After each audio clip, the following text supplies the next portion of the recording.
Check, check, check.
Good morning, everyone.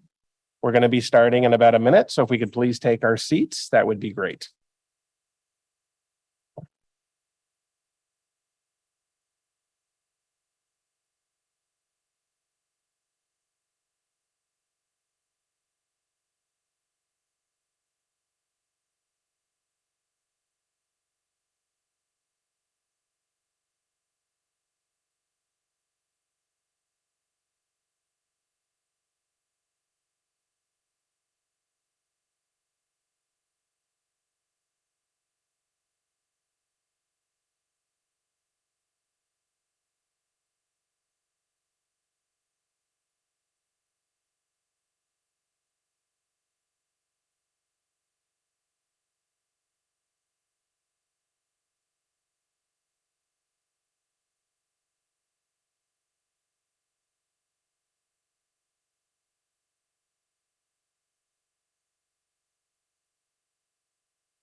Okay, we're going to get started. Welcome, everyone. This is the fifth meeting of the Emergency Preparedness and Protective Services Committee of this term of council. We do have an ambitious agenda before us today, and I'm going to dispense of my normal opening remarks, which is just a summary of our agenda items, which everyone is aware of. I do want to acknowledge that we do gather this morning on the unceded, never surrendered ancestral territory of the Algonquin and Anishinaabe First Nations peoples. Before we begin with our agenda, I will turn to our committee coordinator and to conduct a roll call.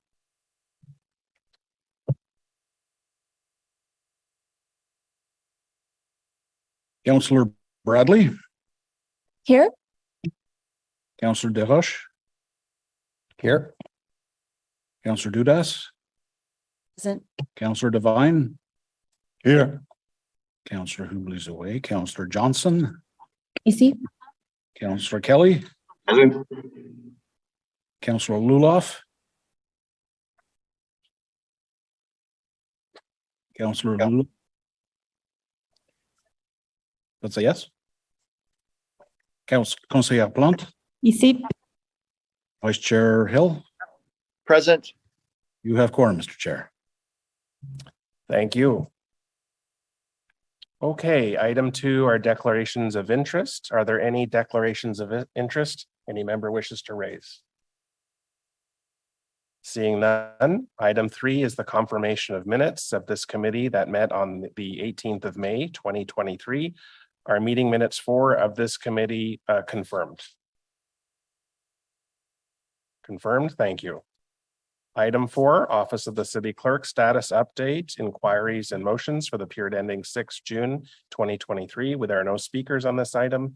Is this item received for information? Thank you.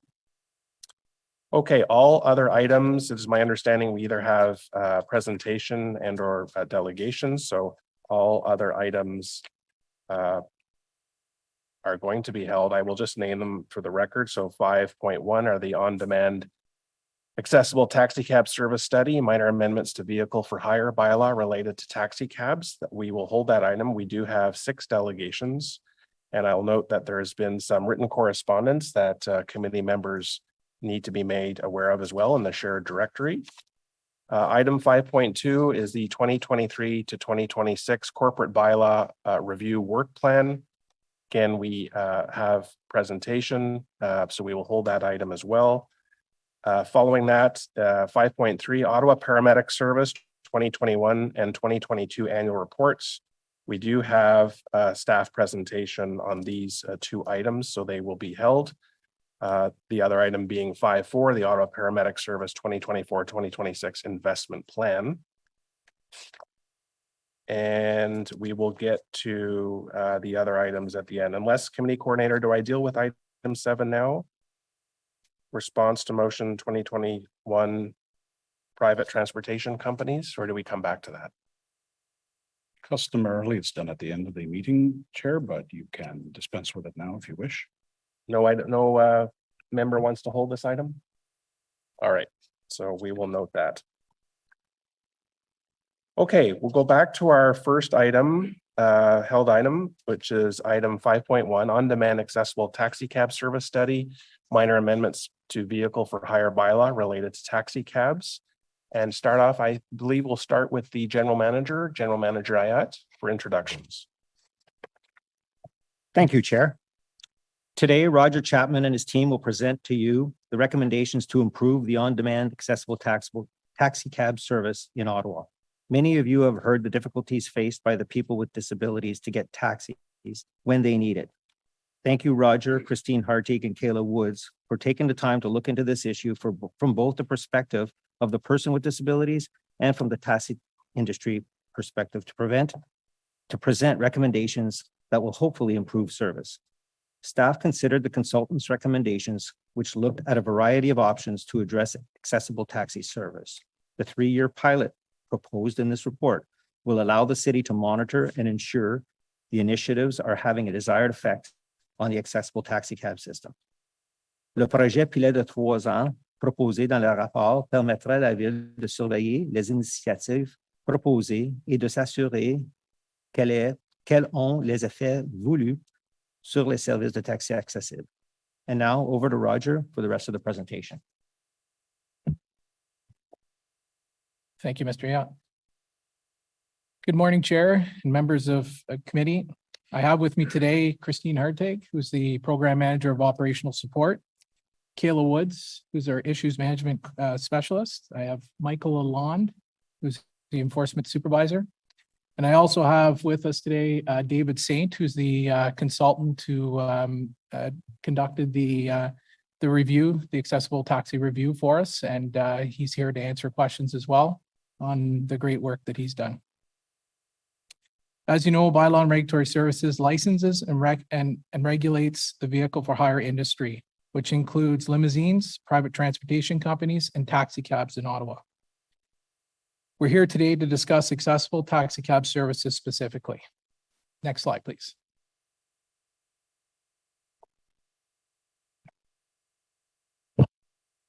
To understand the regulatory aspects of this issue, I'm going to start off with a brief explanation of the evolution of accessible taxi cabs in Ottawa. At amalgamation in 2001, 6 former municipalities licensed and regulated taxis: Cumberland, Gloucester, Canada, Nepean, Ottawa, and Vanier, with no accessible vehicles in their fleets. In 2001, Council approved the release of 25 accessible taxi plate holder licenses in Ottawa.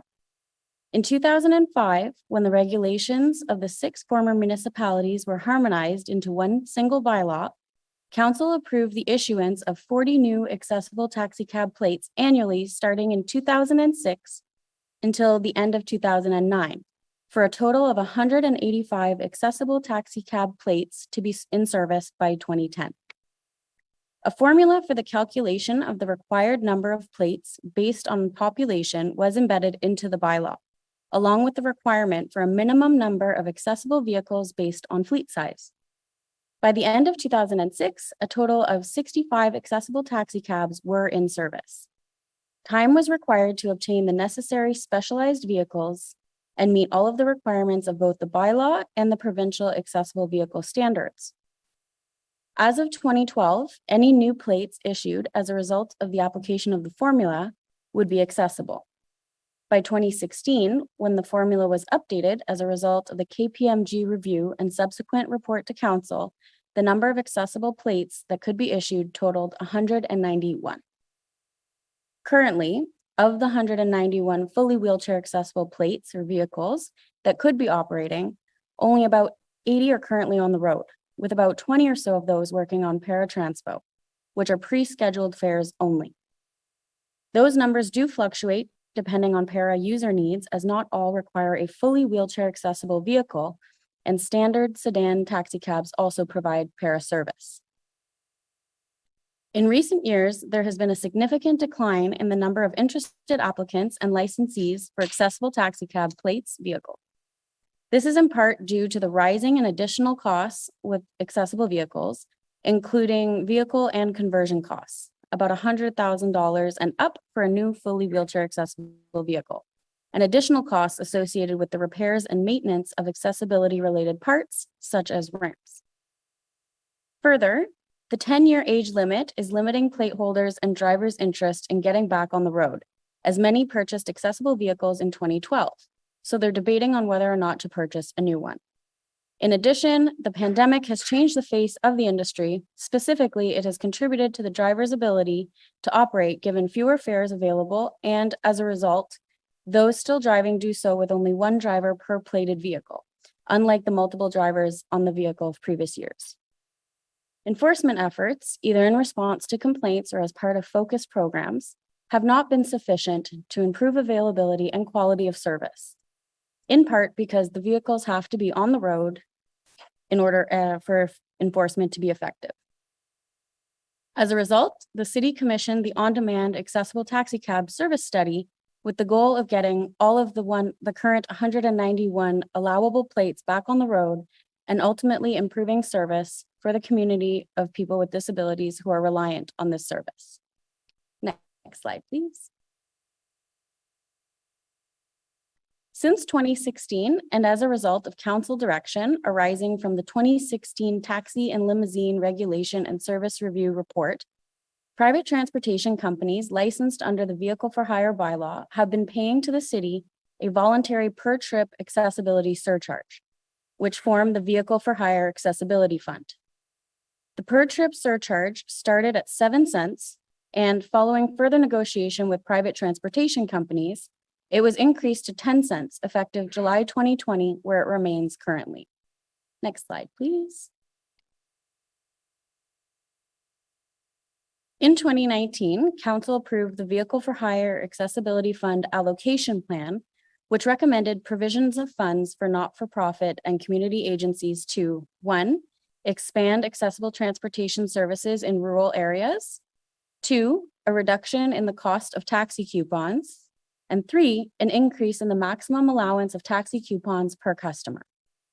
Later in 2019, Council considered a staff report relating to a bylaw review work plan and approved a number of amendments to the taxi-related provisions of the Vehicle for Hire bylaw that streamlined the taxi licensing and inspection process to facilitate their operation and in turn, improve availability and quality of service.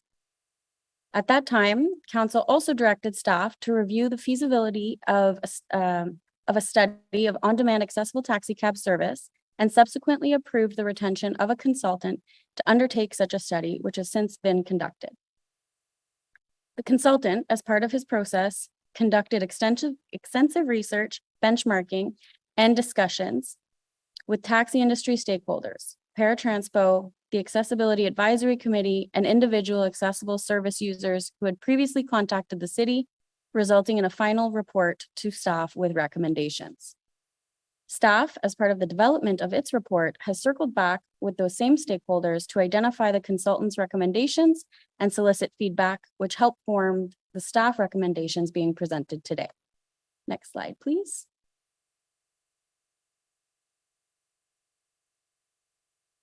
Following a comprehensive review of options, environmental scan, and stakeholder discussions, the study found that there was broad agreement that criteria-based incentives for owners and drivers in recognition of the higher costs of owning and operating a wheelchair-accessible vehicle are necessary to improve service. Further, the centralized dispatch was considered by the previous Accessibility Advisory Committee to be a fundamental building block to significantly increase the quality of service provided to disabled residents and visitors, regardless of whatever other incentive options are being presented or implemented. In reviewing the consultation results within the context of findings and the results experienced by other cities, the study ultimately recommended a hybrid package. All cities with comprehensive incentive programs, such as Calgary, Winnipeg, and Toronto, stress the importance of timely, detailed data, easily audited and administered to the success of their overall incentive programs. As such, the consultant's recommendations are that the city consider 1, developing a request for proposals for the purposes of awarding a centralized dispatch contract respecting on-demand wheelchair accessible vehicles to a third-party vendor for a 3-year period. The goal of this recommendation is to increase the availability of wheelchair accessible vehicles on the road. The centralized 24/7 dispatch would be available via a dedicated third-party administered app, website, and telephone number. The centralized wheelchair accessible vehicle dispatch would ensure that all requests for wheelchair accessible vehicles are routed through a dedicated app, website, or phone number and dispatched to the closest available wheelchair accessible vehicle to the benefit of both the client and the driver. And the contract would be administered by the city under specified criteria, including data retention and reporting requirements. The second recommendation from the consultant is to implement an annual monetary incentive plan that recognizes the higher cost of owning and operating a wheelchair accessible vehicle with the goal of increasing the availability of wheelchair accessible vehicles on the road. Both plate holders and drivers would be eligible, and plated holders who are also drivers would be eligible to receive both incentives. There would be an overall upset limit per incentive as well. The third recommendation is to implement a per trip levy of $15 paid to the driver for each completed wheelchair accessible vehicle fare. This recognizes the higher costs and time requirements associated with accessible calls and incentivizes drivers to treat such calls as a priority. Next slide, please.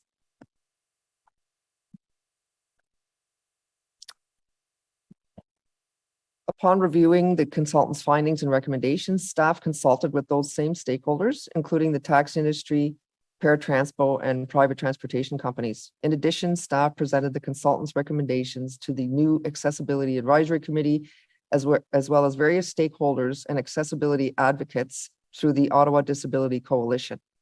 Through these consultations, staff heard concerns regarding the availability and quality of on-demand accessible taxi cab service, with all parties in agreement that this is a significant issue that needs to be addressed. Feedback included asking staff to increase the proposed incentives for late at night, as well as requiring that a certain number of accessible taxi cabs be required to be operational at all times.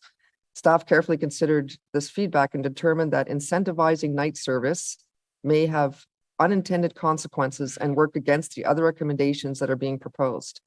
For example, if more incentive is offered at night, on-demand service and availability during the day may suffer, as more drivers may opt to only drive at night for the higher incentive. Additionally, the current vehicle for hire bylaw already requires that a certain number of accessible vehicles be available at all times based on fleet size. Supply is the main issue, as there are not enough accessible vehicles on the road. This is not a problem that can be solved with enforcement. We need to find a way to get these plates, accessible vehicles, back on the road, which is what the proposed recommendations are trying to achieve. Staff generally support and agree with the consultant's recommendations with some modifications.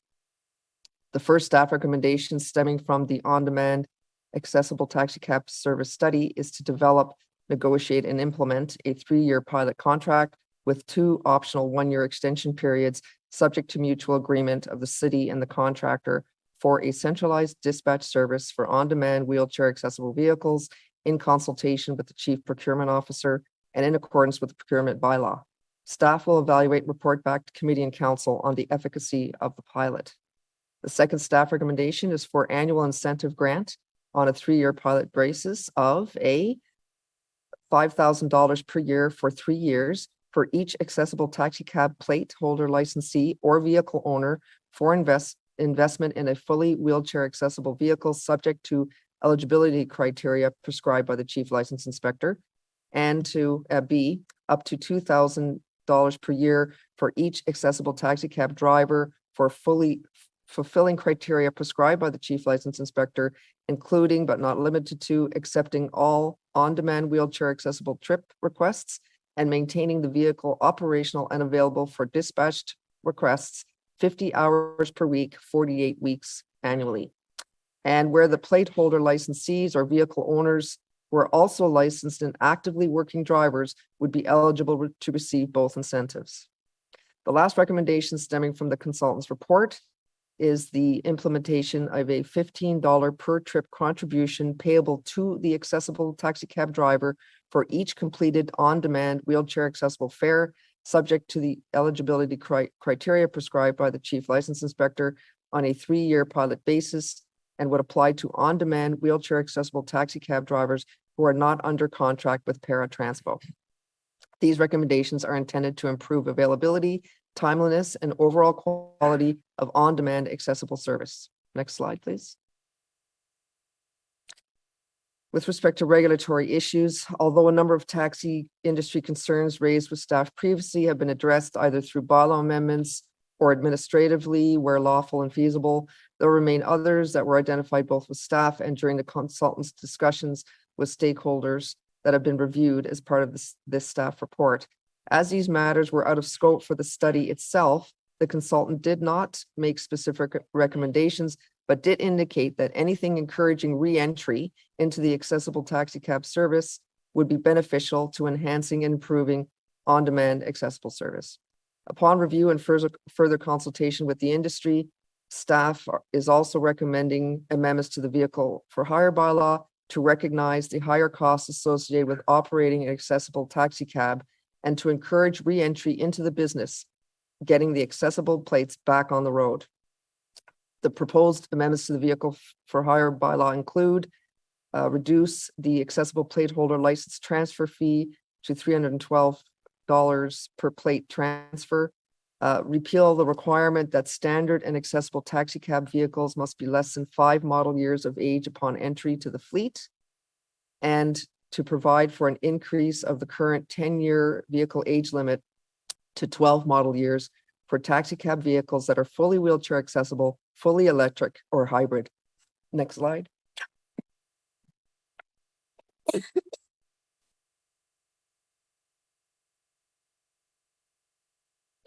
If approved today, funds to cover the associated expenditures would come from the Vehicle for Hire Accessibility Fund derived from the voluntary per trip accessibility surcharge to private transportation companies, and would be in addition to the 3 initiatives in the Vehicle for Hire Accessibility Fund allocation plan already approved by council in 2019 in support of the accessible transportation. After reviewing the experiences of other cities researched by the consultants, staff believe that the proposed recommendations will make a positive difference for members of the community, provide an increase in a much needed availability of service to residents, and will increase accountability and responsiveness to the accessible taxi service requests. In closing, I'd also like to thank Ryan Perot and Lisa Petch for their work on this report as well. So thank you very much to them. Thank you, Chair. Thank you very much, Chief Chapman, Ms. Hartick, and Ms. Woods for your presentation. Thank you very much.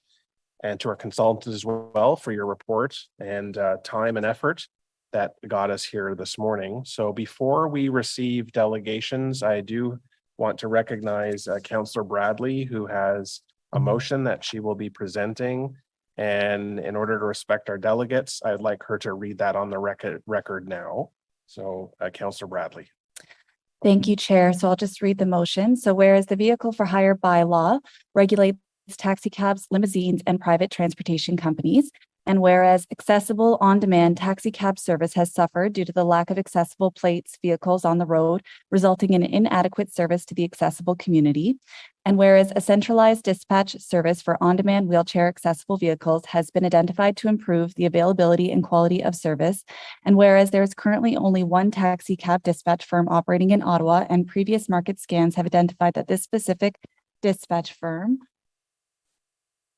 is the only viable provider of accessible taxi dispatch service in Ottawa. And whereas a centralized dispatch would function more efficiently as a publicly operated entity, and whereas staff have advised the city is not currently in a position to develop its own centralized dispatch system, therefore be it resolved that council directs staff to look into the feasibility of implementing a City of Ottawa run centralized dispatch system respecting on-demand accessible taxi cab service, and report back to council before the end of the proposed 3-year pilot project, ensuring sufficient time to implement a public option should the report identify this option as feasible and should council decide to pursue it.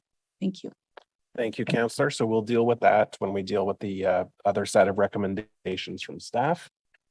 Okay, we do have delegations. So each delegate, when called, can come over to this side of the chamber. And a reminder that everyone will receive up to 5 minutes to present their delegation. I'll try and give you a 1-minute warning. And then when your time has expired, I will step in, and there may be questions from members of this committee. So before you leave, we'll just see if there are any questions. So first on the list is Mr. Tony Hajar.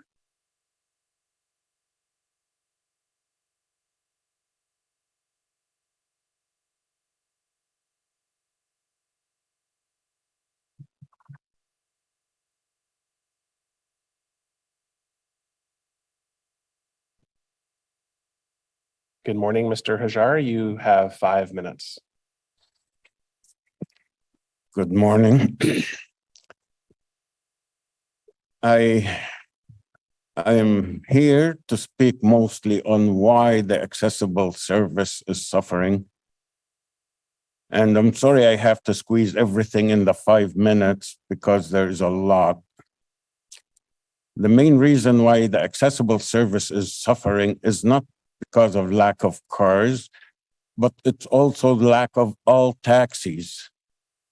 During the pandemic, we lost more than 400 cars that are off the road today, including the accessibles.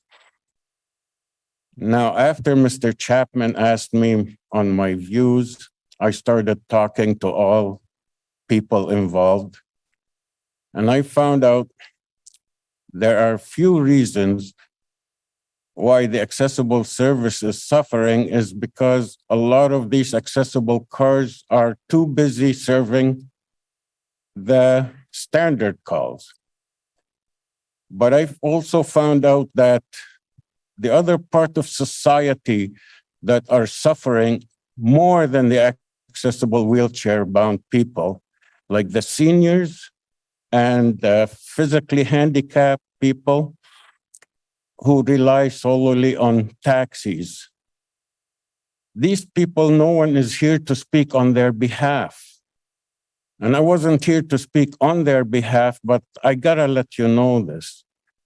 Now, in order to improve the accessible service to the accessible community, you have to improve the service of the taxi industry overall. With these 400 people that are off the road today, 130 of them received letters that they will lose their licenses by the end of June if they don't come back into service. And they're not able to come back into service mainly because they've been off work for the last 3 years. Some of them are for health reasons, and some of them just can't find drivers for their cars. And there's the expense of it all. Unfortunately, when Uber was passed to come and do taxi service with no restrictions, the council did not read the KGMP report that says if you want the taxi service to survive, you have to level the playing field. Well, not only they did not level the playing field, they added extra burden on the taxi industry by adding an extra $5 million liability on top of the $2 million required by Ontario. Excuse me.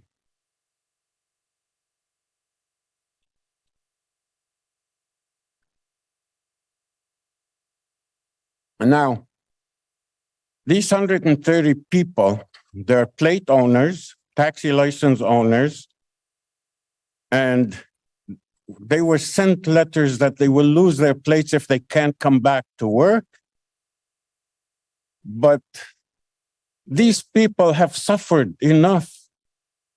And now they're going to lose the last shred of hope that they have in order to hold on to their licenses until the business comes back, which I know it will within the next year.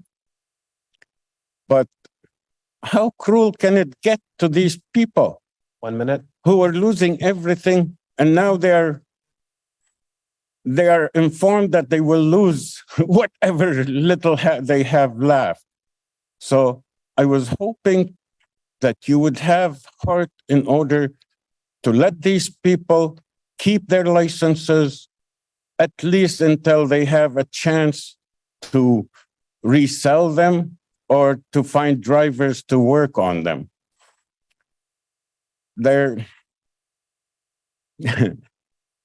I don't know what else to say, but really to improve the accessible service, you have to improve the service of the rest of the society. One senior man, he was complaining to me that he had to rely on an ambulance to get him to the emergency on a night when a simple taxi, $10 taxi ride would have done.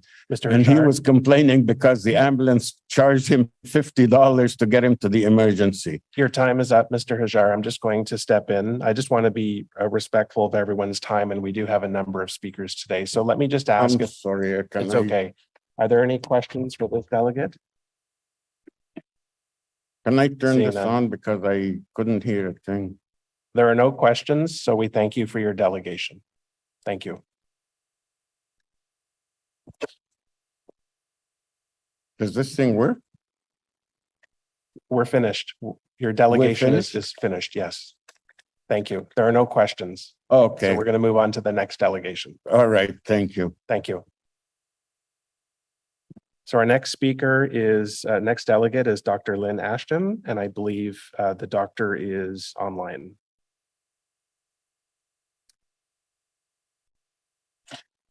Good morning. You have 5 minutes. Thank you. So good morning. I'm Dr. Lynn Ashdown. I'm a wheelchair user. So I have used accessible taxis extensively since becoming disabled. I know this landscape well. I have witnessed firsthand the destruction of the accessible taxi industry in Ottawa over the last 8 years. What was once a reliable service has now become a crisis that needs urgent action now. You will note that I am coming to you virtually. You may ask me why. because there was little to no chance an accessible taxi could get me there at all, let alone on time. And even if I made it there, I would be stranded for hours with fear, anxiety, despair, and hope that eventually someone would come for me. Sometimes, after hours of waiting, I get told there was nobody to come for me at all. Wheelchair users like me have no choice but to put their trust into a service that repeatedly fails us. Wheelchair users, I could list all of the horrendous experiences I have had, but I have lost track a long time ago. And this is not a me issue. This is an issue for all wheelchair users, many of whom have spoken out publicly as well. It's been reported in various news outlets, the dire situation, and wheelchair users like me who have experienced the exact same discrimination have come forward. I'm happy to provide references if needed. Now, I'm assuming that nobody here has had to use wheelchair accessible taxis, but I'd like for you to indulge me. I would like for you to imagine a world where yourself, as an able-bodied person, your only option for transportation was to use accessible taxis with the current state that it is in. This means no options to call Uber or Lyft, no ability to walk, cycle, or use any other mode of transportation, and very little chance a friend can just readily pick you up. How would this impact your life? Could you even be a counselor? Professionalism dictates having to arrive on time for commitments, not to mention the role that you play in engaging routinely within your community. What about getting children to and from their activities, attending social events, getting somewhere in an emergency? I'm assuming this would alter your life drastically, and you would not want to be in this situation. Now, this is just hypothetical for everyone here. For me, this is my reality. The Charter of Human Rights states that those with disabilities are to be treated equally and not subjected to discrimination. So why then is it acceptable for me to be treated this way by Ottawa, Canada's capital? The lack of accessible taxis has caused me to alter my behavior drastically over the last number of years, to the point now that I just stay in my apartment except for medical appointments because I know I will be failed again. Ottawa is telling me that going out is reserved for able-bodied people, and because I'm a wheelchair user, I should just stay in. The public consultation report in 2018 on how to use the accessibility surcharge funds found that users wanted more fleets on the road. That was the number one ask of the public of the users. Much lower on the list was to decrease the cost of parataxi coupons. In 2019, the City of Ottawa chose to ignore the user's ask and instead lower the cost of taxi coupons. They chose the easy option, not the right option. This current crisis could have been avoided had the city acted appropriately then. This is ableism. I would like to share one experience of mine, however, from earlier this winter. I was at a medical appointment that had finished, and I had already been waiting for a taxi for an hour and a half. The clinic itself closed at 5 p.m., so I had no choice but to go outside in the cold now, alone in the dark, in a now abandoned area, not only filled with anxiety, but now in a dangerous position as a young woman in a wheelchair with nobody around, with my physical health also in jeopardy. Is this acceptable to you? I want to highlight that I don't blame the accessible taxi drivers at all. The city failed them too. I'm strictly speaking as a user of the service. Though just a starting point, I do see this report as going in the right direction, but it's just a starting point and it's the bare minimum. So I sit here and plead that as a committee, you vote to bring this forth to council. How a society treats its disabled is the true measure of a civilization. What grade do you think Ottawa is currently getting? And as councillors, do you want to be part of the solution, or do you want to continue to facilitate the oppression already occurring against people with disabilities? The choice is yours. Thank you. Thank you very much, Dr. Ashdown, for your delegation. I do have colleagues who have questions for you. Councillor Devine, you're first, and then Councillor Luloff. Thank you, Chair. Hello, Dr. Ashdown. Thank you for being here today. And so full transparency to everyone, Dr. Ashdown is a resident of Ward 9. So I've spoken to Dr. Ashdown many times as she is a constituent, but also we've dialogued a lot about this issue. So Dr. Ashdown, thank you for continuing to provide leadership and advocacy in all matters relating to the rights of persons with disabilities. And fundamentally, what we are talking about here is a human rights issue. And you have done a great service for someone like myself who does not face the challenges you face, to try to imagine what your lived experience must be like in the city. I've even found myself in the embarrassing situation of setting up meetings with you and inviting you to come to City Hall, and you've had to give me the blank stare of conveying how exactly would I get there. So I do have a couple questions for you. You've made a very, very clear reference in your statement about how accessible taxi service has diminished over the past several years. And I appreciate that you provided the personal instance of how that affected you, for example, how it routinely affects you when it comes to medical appointments. But you've also shared with me, a very personal story that I hope you don't mind if I ask you about here. It's not just your day-to-day experience, but there's also some really, really pivotal life experiences that you have narrowly avoided missing out on that would never challenge someone like myself. So you've mentioned to me, and I have Dr. Ashdown's permission to share this. You've mentioned to me that your father is in the hospital and on his deathbed. Can you share with me what you told me last week about the challenge you faced when you got a call from the hospital suggesting that you rush to the hospital, Dr. Ashdown? Yes. And so this is, in addition, this was very hard for me to be here today because I'm dealing with, so this is how important this issue is because I'm dealing with a member of my family that, like you said, is on his deathbed. But I initially received a call from the hospital about a week and a half ago around midnight saying that, we weren't sure he was going to make it through the night. And if you want to say your goodbyes, you should get here now. There were no accessible taxis available. Now, fortunately, he did make it through the night, but to be deprived of that opportunity to be able to have a last moment with my father is simply because I have a disability, is an absolutely horrendous, despicable situation. And I would solely hold the city of Ottawa responsible for this. This crisis could have been averted long ago. I was ringing the bells many years ago, and I am grateful that he made it through the night. But to be in that situation was absolutely horrible. And remember, as a wheelchair user, you can't just readily call up friends and hop into someone's car. I can't bike to the hospital. People would do anything to get to their loved one. And all I could do was sit and pray and hope and wonder what was going on. And would I ever be afforded the opportunity to say goodbye? Thank you for sharing that, Dr. Ashdown. Just a few other smaller questions.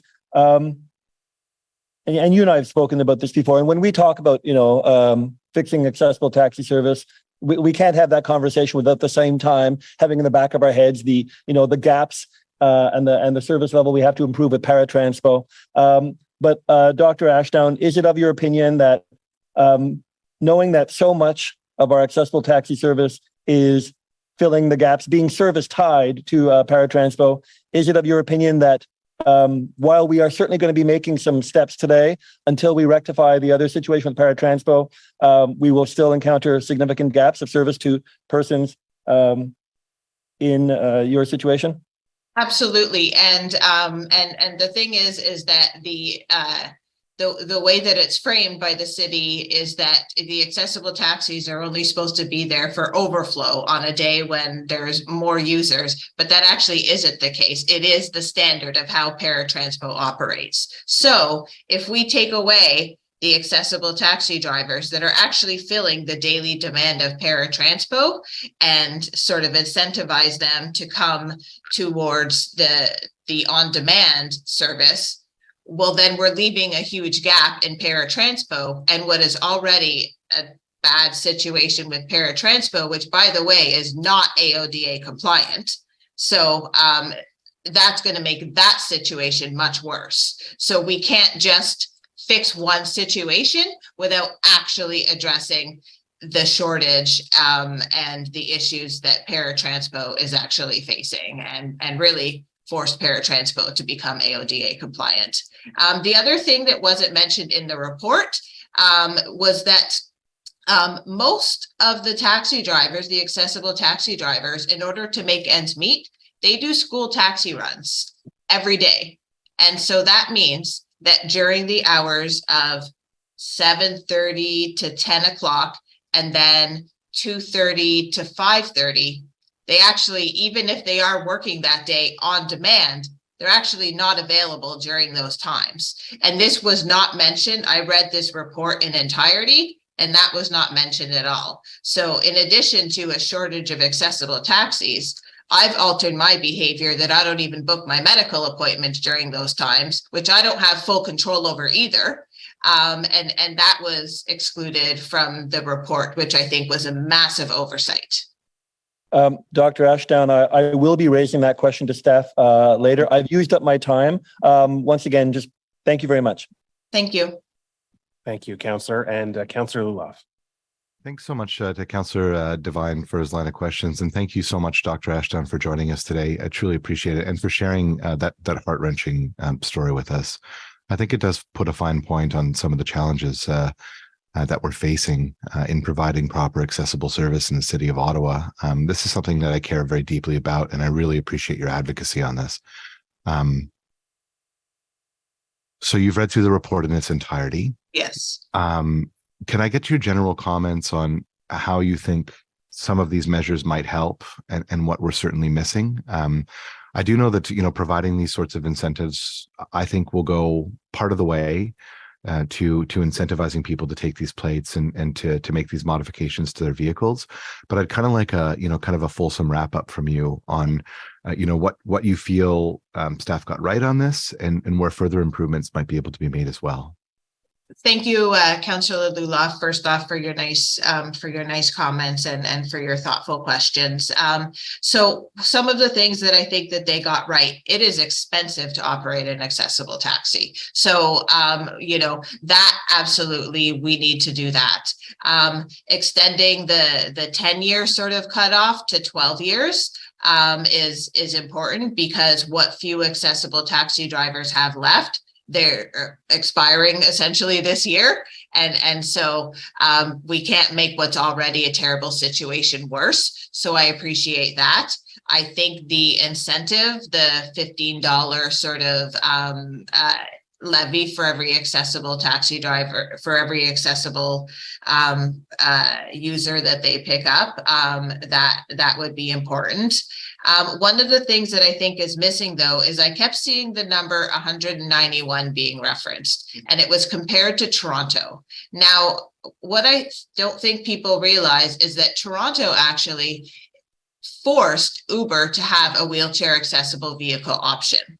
And so to allow Uber to operate in Toronto, their council created a policy that actually said, if you want to operate more than, I think the number was 500, but it might have been 400, but please don't quote me on that. But they essentially created a policy that said, okay, you can operate, but you have to serve this other population equally. So to compare the formula that Toronto is using for how many numbers of fleets that we need actually isn't an appropriate comparison, because their wheelchair population also has an option beyond just taxis. And so the other thing is the 191 that I kept seeing referred to as, that was the number back in, I believe, and again, correct me if I'm wrong, but that was the number sort of back in 2016. Well, in 2016, that was sort of, human rights dictates that if Uber and Lyft was introduced as yet another mode of transportation for able-bodied people, so human rights would dictate then that another option should be added for wheelchair accessible people, or anybody with disabilities for that matter. And so though that number didn't accommodate for that. So yet another person that's able-bodied had yet another way to get around the city. So really that 191 actually needed to be increased to account for the fact that able-bodied people had another way to get around as well. And also it doesn't take into account the fact that since 2016, we have an aging population. So more people have come to rely on accessible taxis now. You know, the landscape is different. Our population has increased dramatically since 2016. You know, we're talking about 8 years ago. So, and yeah, so I take issue with the 191 calculation. I actually think it needs to be more. So some of the, I do think the report is in the right direction and it will help to retain the few that are left, but how are we going to recruit more? And we need to recruit more than just 191, in my opinion. That's a great answer, and really do appreciate your engagement on this. Your incredibly articulate explanation of what we're doing right, what we're not quite there with, Yep. And for sharing your personal experiences. It makes all the difference. Thank you so much for joining us today. I truly, truly appreciate it. Thank you, Mr. Lula. And if Councillor Devine ensured that you were invited today, I'd like to thank him as well. Thanks. Thank you, Councillor. We have one more colleague, Councillor Plante. Yeah, just a quick comment for you, Dr. Ashdown. My dad passed away in March 2020, and we couldn't access the hospital at that time. And I'm not comparing my situation to yours, but not being able to be with the one you love and under circumstances completely out of your control is exceptionally, exceptionally frustrating. So I just wanted to send my condolences to you and tell you you are a wonderful, wonderful daughter. And I'm not comparing, but thank you for sharing that anecdote because they are so important and it does fill the gaps in what we're trying to talk about here. So merci beaucoup, j'apprécie. Oh, and I apologize. Nobody should have to be kept away from their loved ones when they're dying. So I apologize that you were in that situation as well. Merci.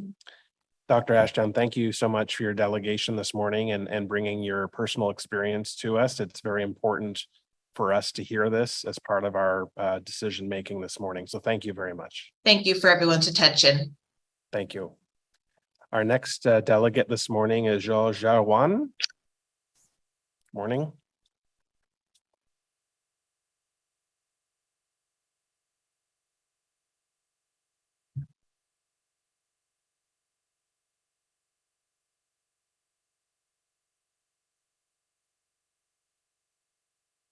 Good morning. You have 5 minutes. Good morning, committee. My name is George Arawan, and I have been an accessible plate owner and taxi driver for over 35 years, working under Coventry Connection Blue Line Taxi. Today, I would like to express our frustration that we are feeling at the unjust treatment practice against us by Coventry Connection, the Union Uniform, and Bear McGregor Insurance Broker.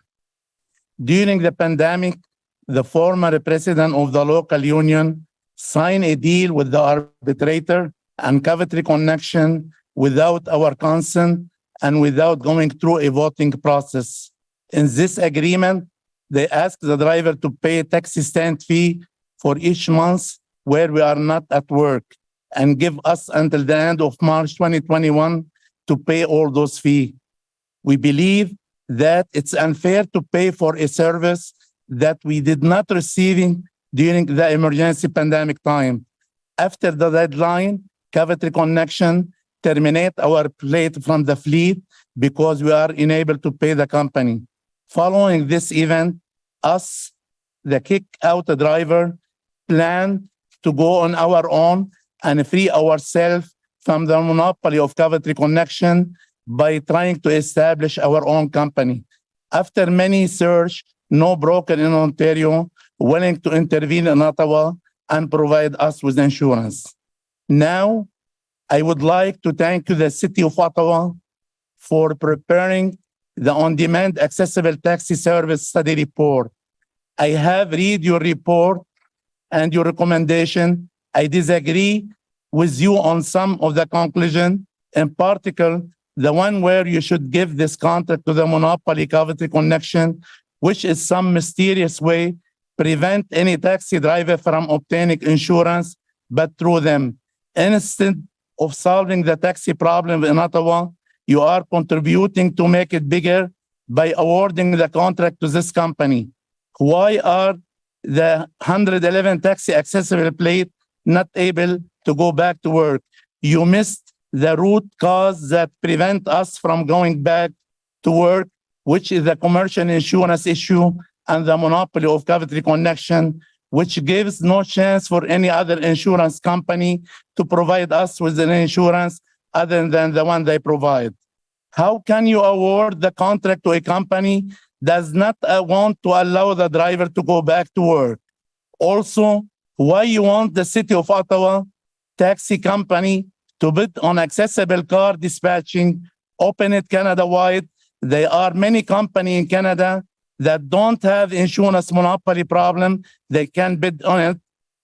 Coventry Connection is taking the City of Ottawa, the driver, and the community as a hostages, and you will be awarding him more money. The municipality is the one who issued the taxi plate, which should be serving the community and securing transportation in the city, especially for older people and people in disability. And it's a responsibility for putting them in service. Where is the municipality in all of this? And why is it watching our situation, but not taking any stance and remaining silent about what is hoping? Like, dear Honorable, what I'm asking you today,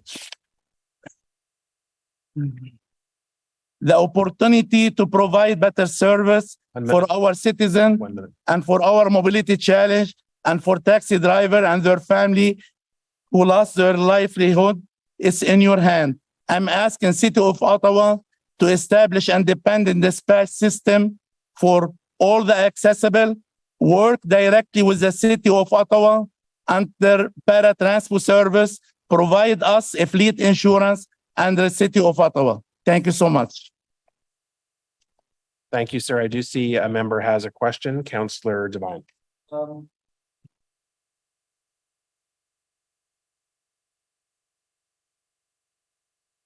I just wanted to thank you for your delegation. The issues you raise is certainly something that several councillors are concerned about. And just so you know, in the recommendations that we have today, we are not officially awarding a contract to anyone, but there are certainly concerns about the recommendations today, or at least concerns about what we have available to us in the City of Ottawa, that we are certainly listening to your concern, and we're going to be talking to staff during this meeting about how there might be some possible solutions to at least try to avoid the questions and the challenges that you face. So I just want to say thank you for your delegation, and you're certainly being heard, sir. Okay. Thank you. Okay, thank you. One more question, Councillor Bradley. Thank you, Chair, and thank you for your delegation. Just a quick clarification question. Can you confirm, or are you aware of how many accessible taxi plate drivers are in the same position as you and are unable to have a relationship with Coventry Connections? I can hear you. Sorry, I can repeat that. Are you aware of how many accessible taxi drivers like yourself who are unable to enter into a relationship with Coventry Connections as a result of this insurance dispute? Yes. Can you share that number? I just want to get a sense of how many accessible plates are out there that are not being used because they cannot work with the dispatcher that this report recommends that we provide this contract to. Like from 191 accessible plate, you have 111 out of service, and which mean each accessible, usually in 12-hour shift, they can provide service for 15 call, which mean 111 accessible taxi plate out of service. They can make average 1,700 call per day, which mean our community, they are deprived from 1,700 call per day. And if you calculate, like since the emergency pandemic in March 2020 up to now, the number, it's increased so much because the population more and the people asking more senior, more people in wheelchair, more people in electric wheelchair or manual wheelchair. And after my experience in 35 years, the accessible van, 90% from the people using this service, ma'am, they're going to cancer building, dialysis building, doctor building, clinic, doctor appointment all over. Only 10% they're going to the mall or grocery store, which means 111 taxi plate out of service since March 2020 up to now. That's a crime against our community. That's a shame, very shame. How Coventry Connection, they got contract to provide service as a paratransport since 2003 up to 2023, like almost 20 years, and she make millions of dollars, and she knows those vans provide service for the people in the accessible community and mobility challenge, and he knows they need the service. You believe, like on my case, I spent like $200,000. I bought the plate, $165,000, and the van another $30,000, $200,000.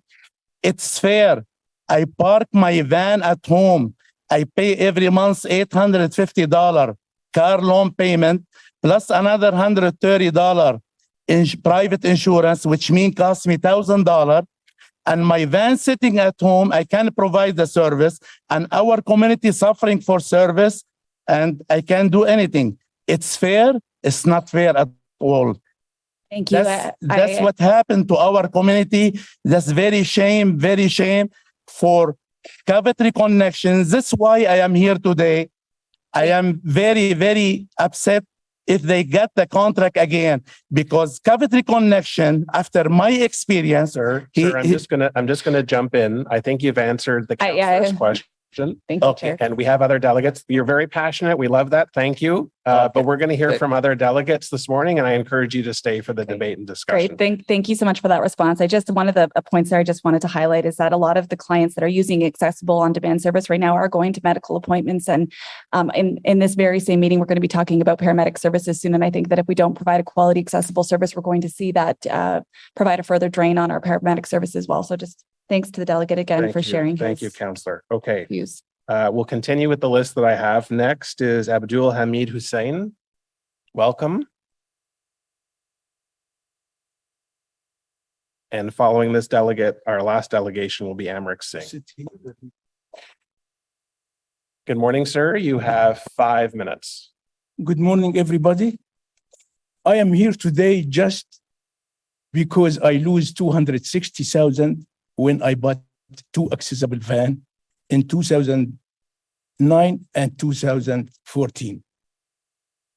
And now I get to the retirement time. At the same time, now here I have 6-7 comments, and I have a few videos, small videos recording.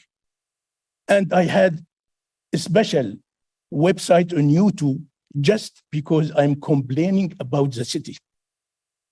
Now, during the last 7 years, the city agreed to give us, as an owner of Accessible, $50 discount only because we have more expenses. $50 in the driver license, taxi driver license, not on the plate, in the taxi license. And that is very, it is non-reasonable at all. Now, let me start with the picture of the taxi industry in Ottawa. We have 3 owners. 3 owners, they own 233 cab. And if the cab has no driver, they stop the insurance and the dispatch fee. Those 3 owners is Westway and Capital Blue Line. And the rest, at the moment, there are there are, by the time of Uber came, there are 500 multi-plate owner, 500 exactly, or 501. I know by the number, because all the taxi plate in Ottawa, 1188, it is owned by 755 owner. 3 of them, they own 233, and they don't care if there are a driver on their vehicle or no. So they don't care about if there are a driver or no. They lose only conversion. By the time the rest of the 755, the rest of the owner, the rest of the owner of the taxis, the rest of the single plate owner or multi-plate owner, they supposed to pay dispatch fee no matter there are driver or no driver. So the problem was when Uber came and 500 multi-plate owner, they own 755 a plate. All of them, they don't want to spend any more money on dispatch and no driver there.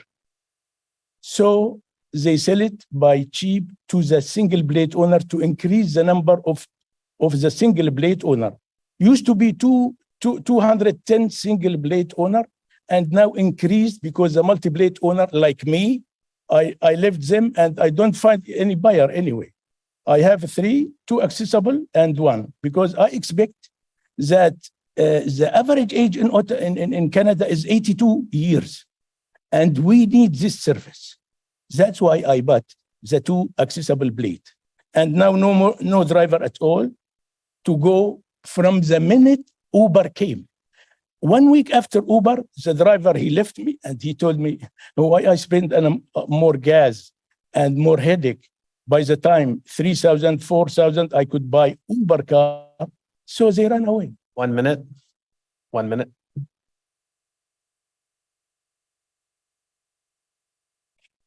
You have 1 more minute left. Please continue. Oh, sorry. So I prefer to put the video or the recording if you don't mind. Because you can use your time as best as you wish. Please go ahead. 1 minute is not enough for me. I think it is. Thank you very much. Anyway, for the bonus of the accessible van, it must be 4 kinds of bonus. One of them, 8,000, 7,000, 6,000, 3 years for any accessible van go to the service. 3 years, 8, 7. This is for the conversion, 21,000. And now if you bring small car and van, small car hybrid, Prius, Mr. Marc-Andre, he has, they pay the difference on gas for the same mileage, 250 kilometers, is $45. $45. This $45 Mr. is enough Hussain, to I'm just going to intervene now. We've come to the end of your 5 minutes. I gave you a little bit of extra. I'll see if there are any questions for you. There are none at this time. Thank you for your delegation. But for the compensation, I know something about the compensation, how it must be worked. We're going to continue with the other delegate at this time. Okay. Thank you for coming. Thank you very much. Thank you, sir. We appreciate your time. Sorry for any mistake. No, we appreciate that. Amrit Singh is next.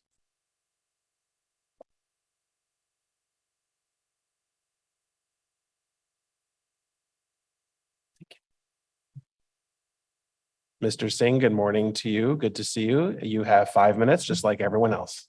Thank you, Mr. Chair. My name is Amrit Singh. I'm president of Unifor Local 1688. We represent all the taxi drivers who work for taxi companies in Ottawa. First of all, I will say thank you to Roger, Christine, and all their team for doing good, hard work.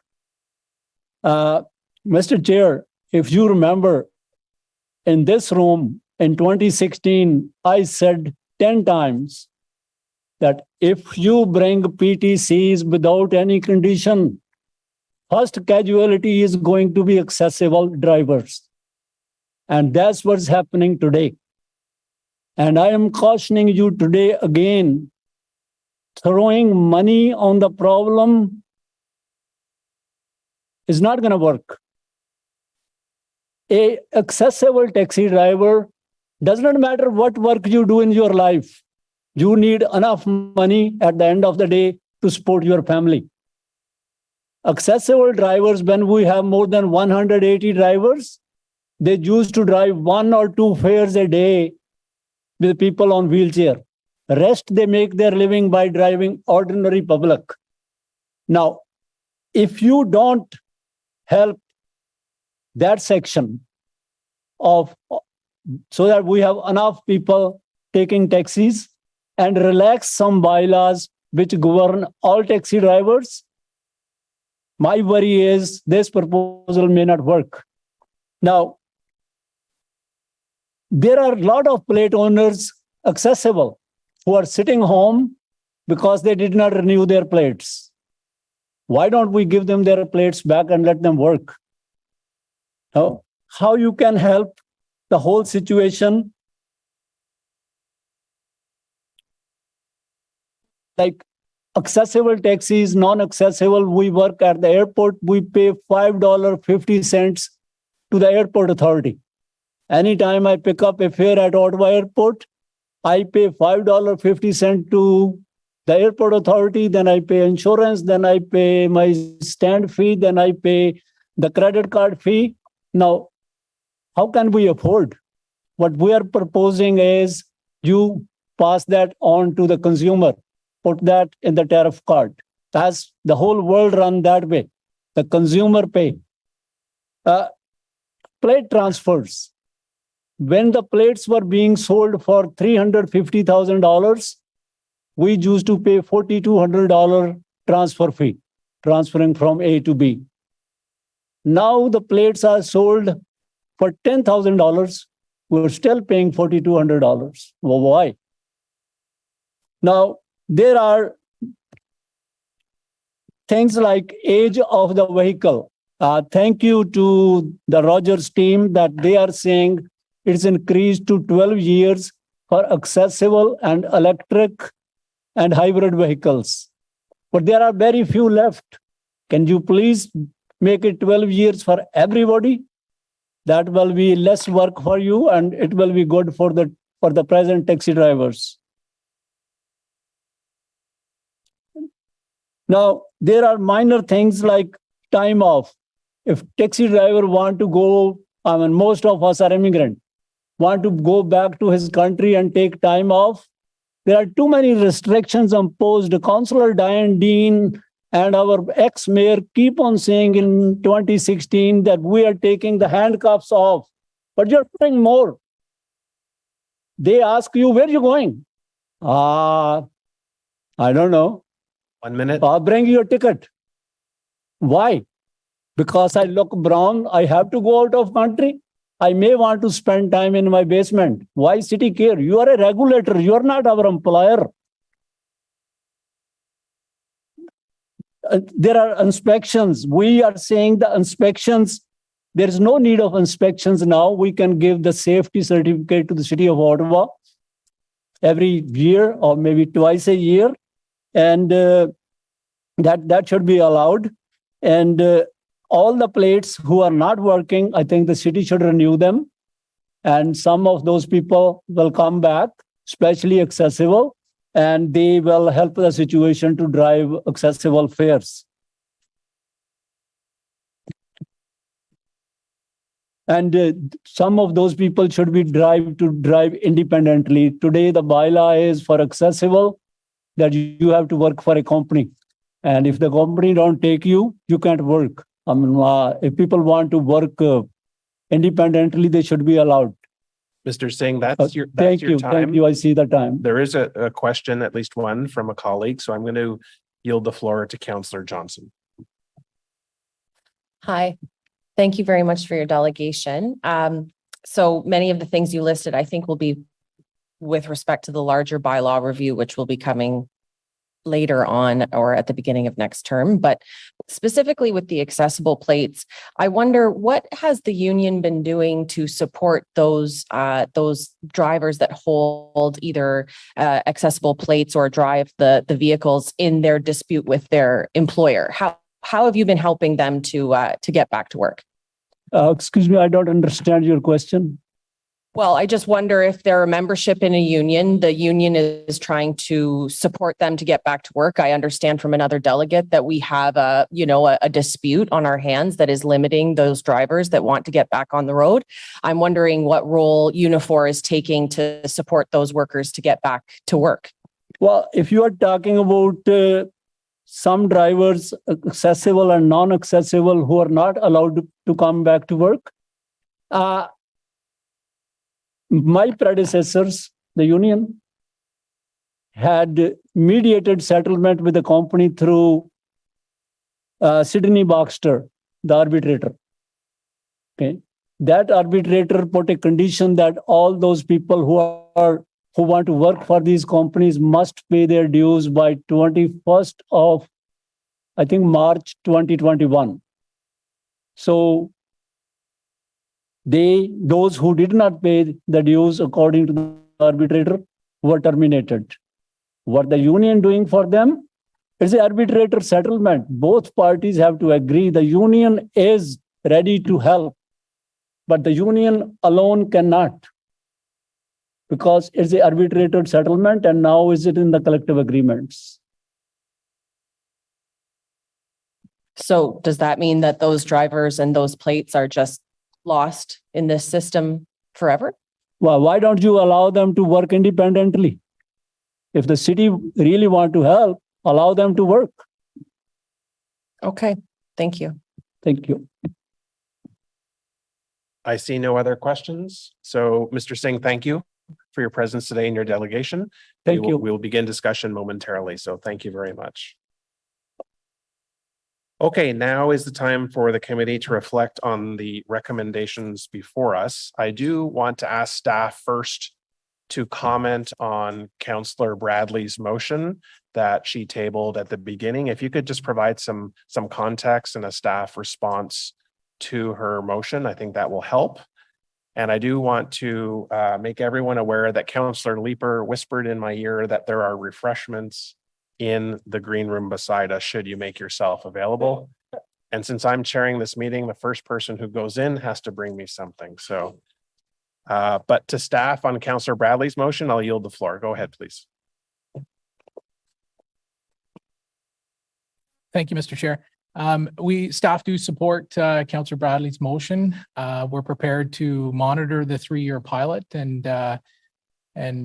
look at the feasibility of possibly, having somebody available to do the dispatch service.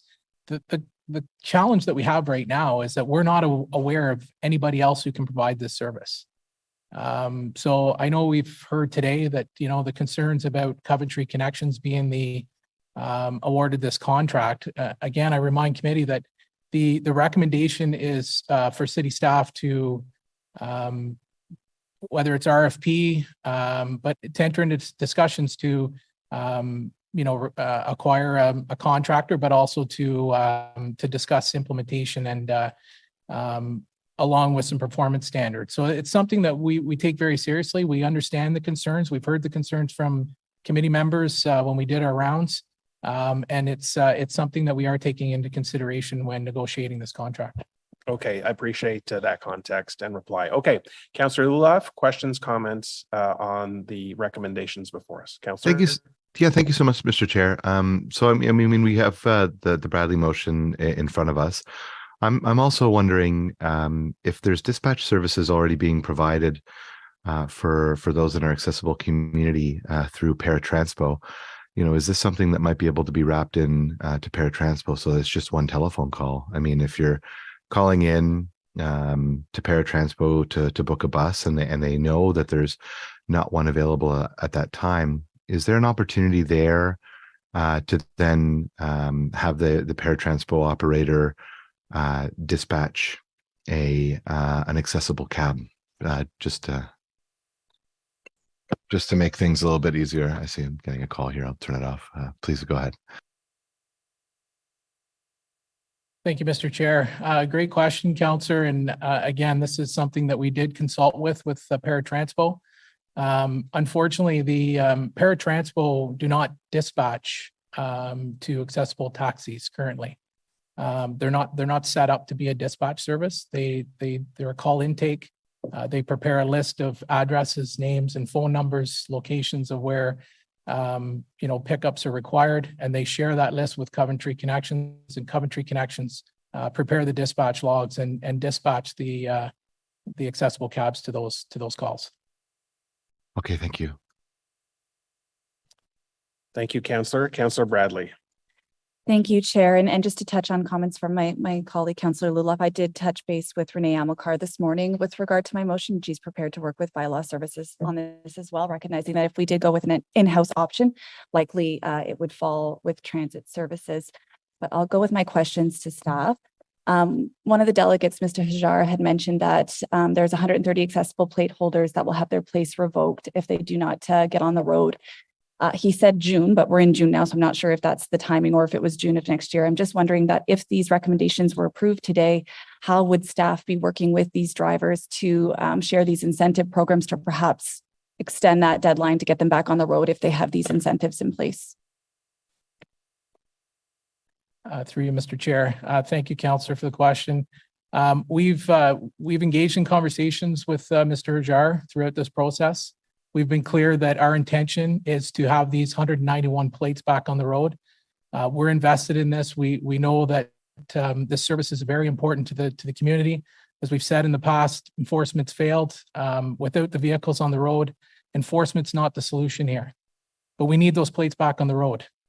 We need to find a way to get those plates back on the road. We believe that these recommendations brought forward today provide the incentive for these plate holders and drivers to come back. But we also need to recognize that, these plates going unrenewed is not the answer either. So council did provide delegated authority to me as the chief license inspector back in 2020 to extend renewal periods. I'm still prepared to do that. But we do ask that the drivers on an individual basis provide an explanation why they can't renew their plate. And to this date, we still have not refused one driver who's asked for an extension for the renewal. And that'll continue to be the process as long as there's a solution in place for them to provide a vehicle and attach that plate to the vehicle and get back on the road. Thank you. I appreciate that response. There was another delegate that spoke about a dispute between the accessible taxi drivers and Coventry Connections. And we heard Mr. Singh say that has been arbitrated, but it's concerning to me that with Coventry being the only game in town, that if there are a number of plate owners and drivers that have accessible plates that can't work with this operator, how do we manage that? How does that impact our ability to get more accessible taxis on the road when these individuals potentially can't work with the only dispatch that the city of Ottawa has approved? And I think he said the number was 111, but I'm not entirely sure if that's accurate. Mr. Chair, thank you, Councillor, for the question. I can confirm that currently there's about 90 accessible plates that are active. There's about 100 plates that are inactive currently.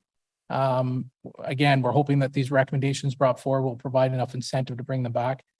Those 130 some plates that have been terminated from Coventry Connection or from Blue Line and Capital, it's our understanding that about 65 of those plates are fully accessible plates.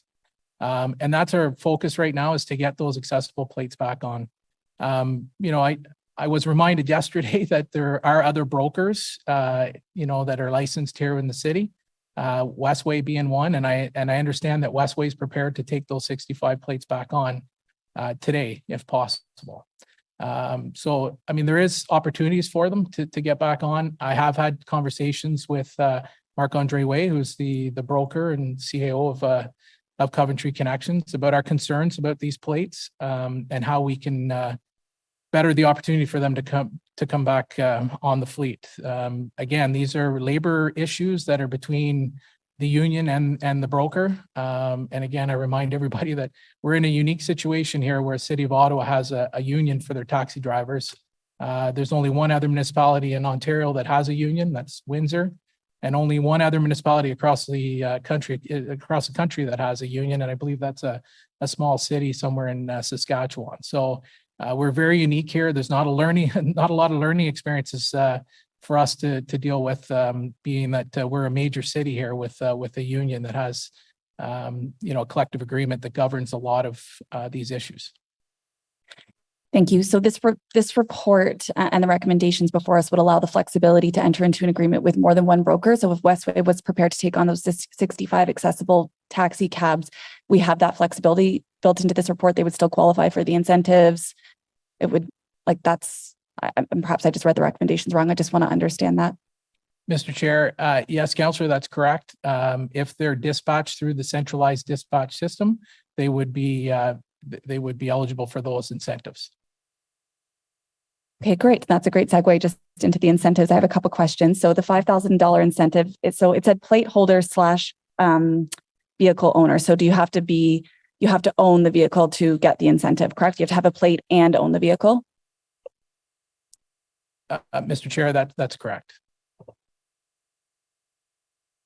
So my concern a little bit is that it sounds to me that we can't find drivers, because I was understanding there's a lot of complexities and challenges with picking up an accessible fare versus a non-accessible fare. So how did staff arrive at the $5,000 incentive for the vehicle fit up and only a $2,000 incentive to have that driver continue on being a driver year after year? How did you arrive at that balance?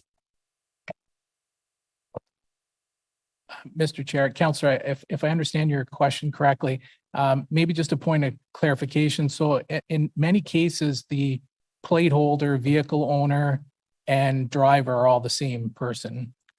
So they would be eligible for a combination of the $2,000 incentive annually, as well as the $5,000 incentive annually.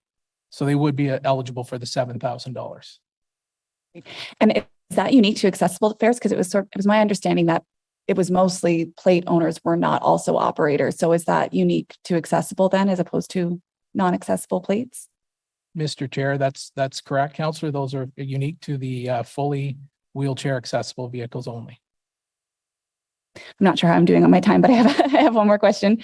Do we have a sense of what the service level is now for accessible taxi service? So how long it would take an accessible call to arrive versus a non-accessible ride?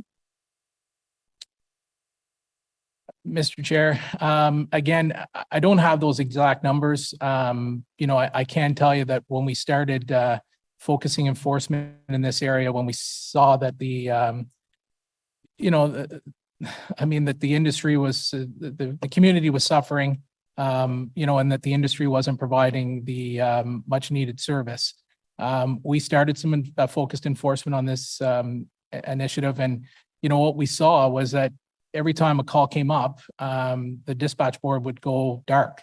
Drivers were hiding basically because they weren't interested in taking the accessible fares. And that certainly wasn't the intent of the bylaw and releasing these plates. It was to provide this service to a much deserved community. And, but we quickly realized that although we did issue several charges, several dozen charges, we quickly realized that enforcement wasn't the solution here. We needed something else.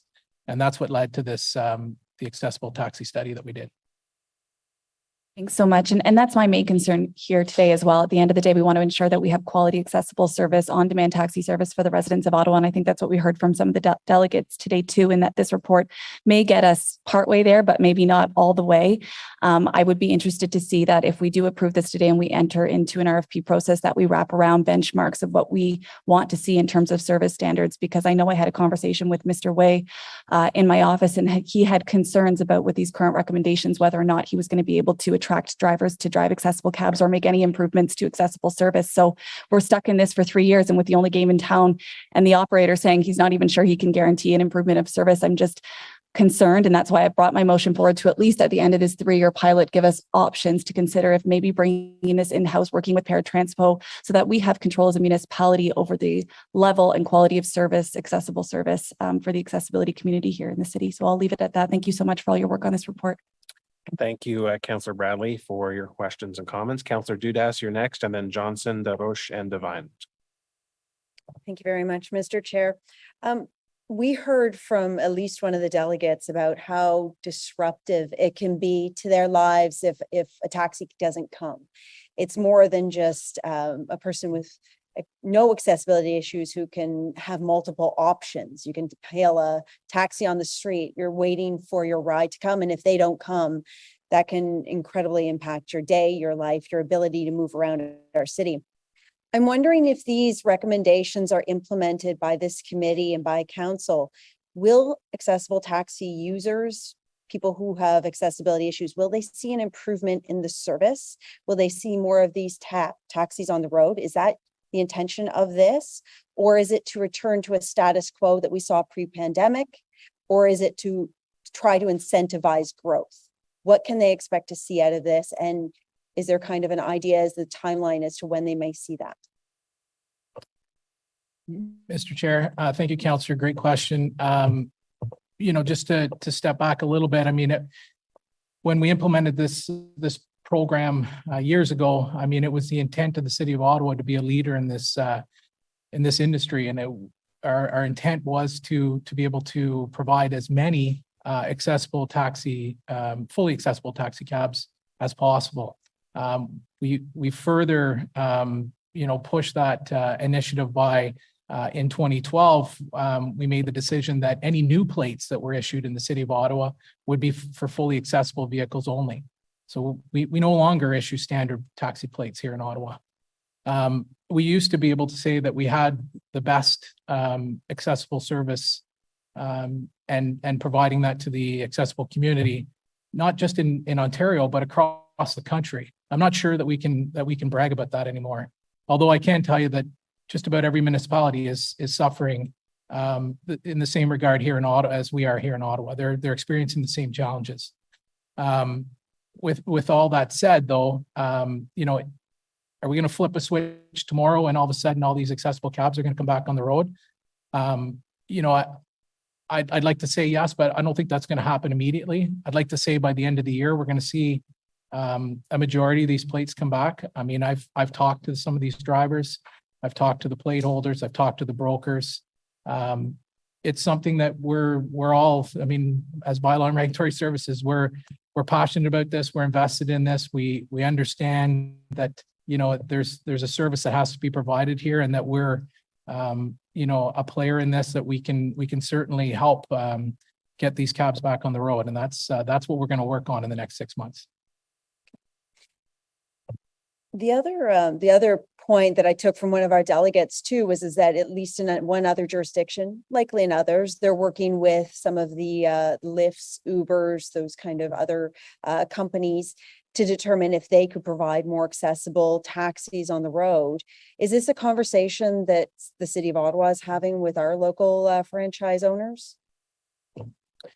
Mr. Chair, thank you again, Councillor. Yes, we have been engaged in conversations with both Uber and Lyft, the two transportation companies that are currently licensed here in Ottawa. I can tell you that both companies do support these recommendations, and they support the use of the accessibility surcharge fund, that they support providing that to the taxi industry to be able to provide this service. And they also have told us that, there may be a time in the next year or so that they may get involved in this industry as well. And they wanted to ensure that if they were to put fully accessible, wheelchair accessible vehicles on the road, that they would be entitled to these same incentives. And our answer was that, currently that's not the way the bylaw is structured, but it would be something that we would certainly consider should they make a decision to put some fully accessible vehicles on the road. Okay. I also wanted to ask about the centralized dispatch system. I had similar concerns to my colleagues. I'm so happy that Councillor Bradley brought forward that motion. I think we should keep all options available. So once we go through the 3 years, we have that opportunity to look at whether an in-house option is better or whether other entities would be willing to take that on. My question, though, is in the here and now, are we going to be issuing a larger RPF, or is it a sole source? What is the intent of how we're going to issue that request for proposals? Mr. Chair, thank you, Councillor, for the question. So currently, we're only aware of one company that provide this service. So our intent right now is to issue a letter of intent. We've in consultation with the Chief Procurement Officer. It's been recommended that we do a letter of intent to the public to say that we're engaging in discussions with a certain company to provide this service, and that if there's anybody else out there that can provide this service, that they should contact the Chief License Inspector and we'll have a deadline, so a date for them to do that. And if we do get any other expressions of interest, we will review those to see if they're able to provide those services. And at that point, we'll have to make a decision of whether we go to an RFP or not. So I appreciate that. And I know that the intent is to get this project up and going, right? We need to start the incentivization of accessible taxis. I would really encourage, though, a letter of intent. Okay, I get it. You're working through to get to that end goal of that 3 years. My concern, though, is that's very limiting, right? We've heard many occasions of, Canada tech companies saying we can help, we can do things. We know that there is the potential eventually that maybe paratranspo can jump into this field. Who knows? Maybe there's some businesses Canada-wide that might be interested. I don't like not casting a broad net. I know it makes more work. I know it's more difficult, and I know it might be a lost cause. There might be nothing out there right now, but I really don't like almost sole sourcing any contract. I don't think it's good value for money. I don't think it's good value for service. And if there's any way that staff, as you proceed through this process, even prior to the 3 years, as outlined in Councillor Bradley's motion, could look to any opportunities, I'd be very willing to entertain that. So that's my only comments. Thank you, Councillor. Appreciate that. Councillor Johnson, Deroche, and then Devine. Councillor. Thank you very much, Chair. So just to follow up on Councillor Dudas, because I think I got lost just right at the end there. So are you saying that the letter of intent would be only coming after the pilot, or the letter of intent? Yeah, it's sooner, right? The letter of intent is to execute the pilot. Mr. Chair, yes, Councillor, that's correct. Right. And so in that case, I would strongly agree with Councillor Dudas that given the given the tone of the committee, I think a more open request even a request expressing interest versus a letter of intent. By the way, if you have interest optically on something like this, I feel would be a preferred option. I don't know if there's a motion or an action to take for us to have that deliberation or is that a direction, or I'm not sure, Chair. Do you have an idea? I want to get Mr. Chapman's comment first. Certainly. So again, Mr. Chair, thank you for the question, Councillor.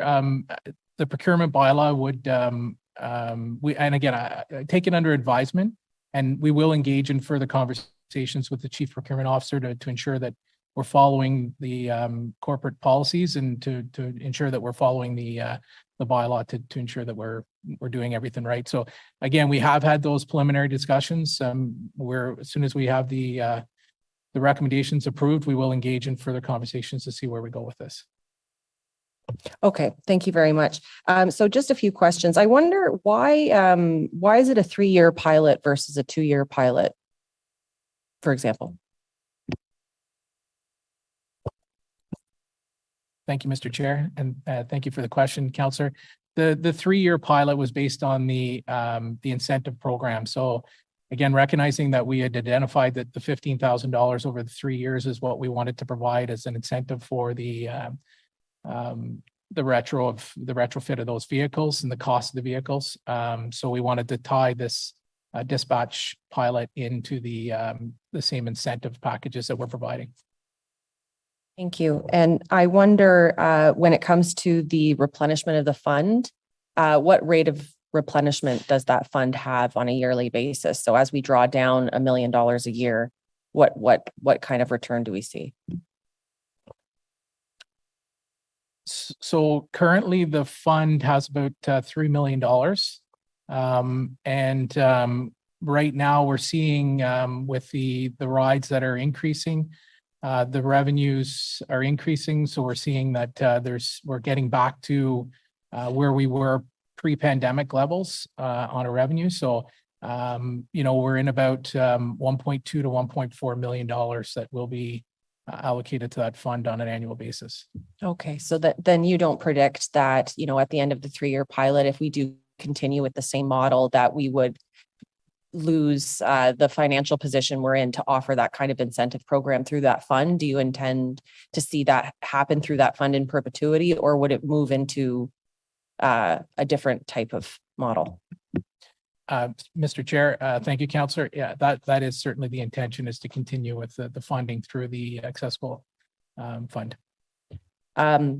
So of course, I somewhat share I certainly share the concerns that Councillor Bradley has raised as part of her motion, in the sense that we do have an external partner that has some degree of control over the success or failure of this pilot. And I believe that accessible transportation, when we're looking at the AODA and we want that parallel service, that a public interest might preserve those values in a more consistent way than the outsourcing. But I appreciate the position that we're in, given the size of the fleet that is required and not having that in-house. But I was wondering if you could articulate sort of what the consultation process was with your stakeholders that fed into this report, and how PARA was able to determine that they were not able to participate at this time.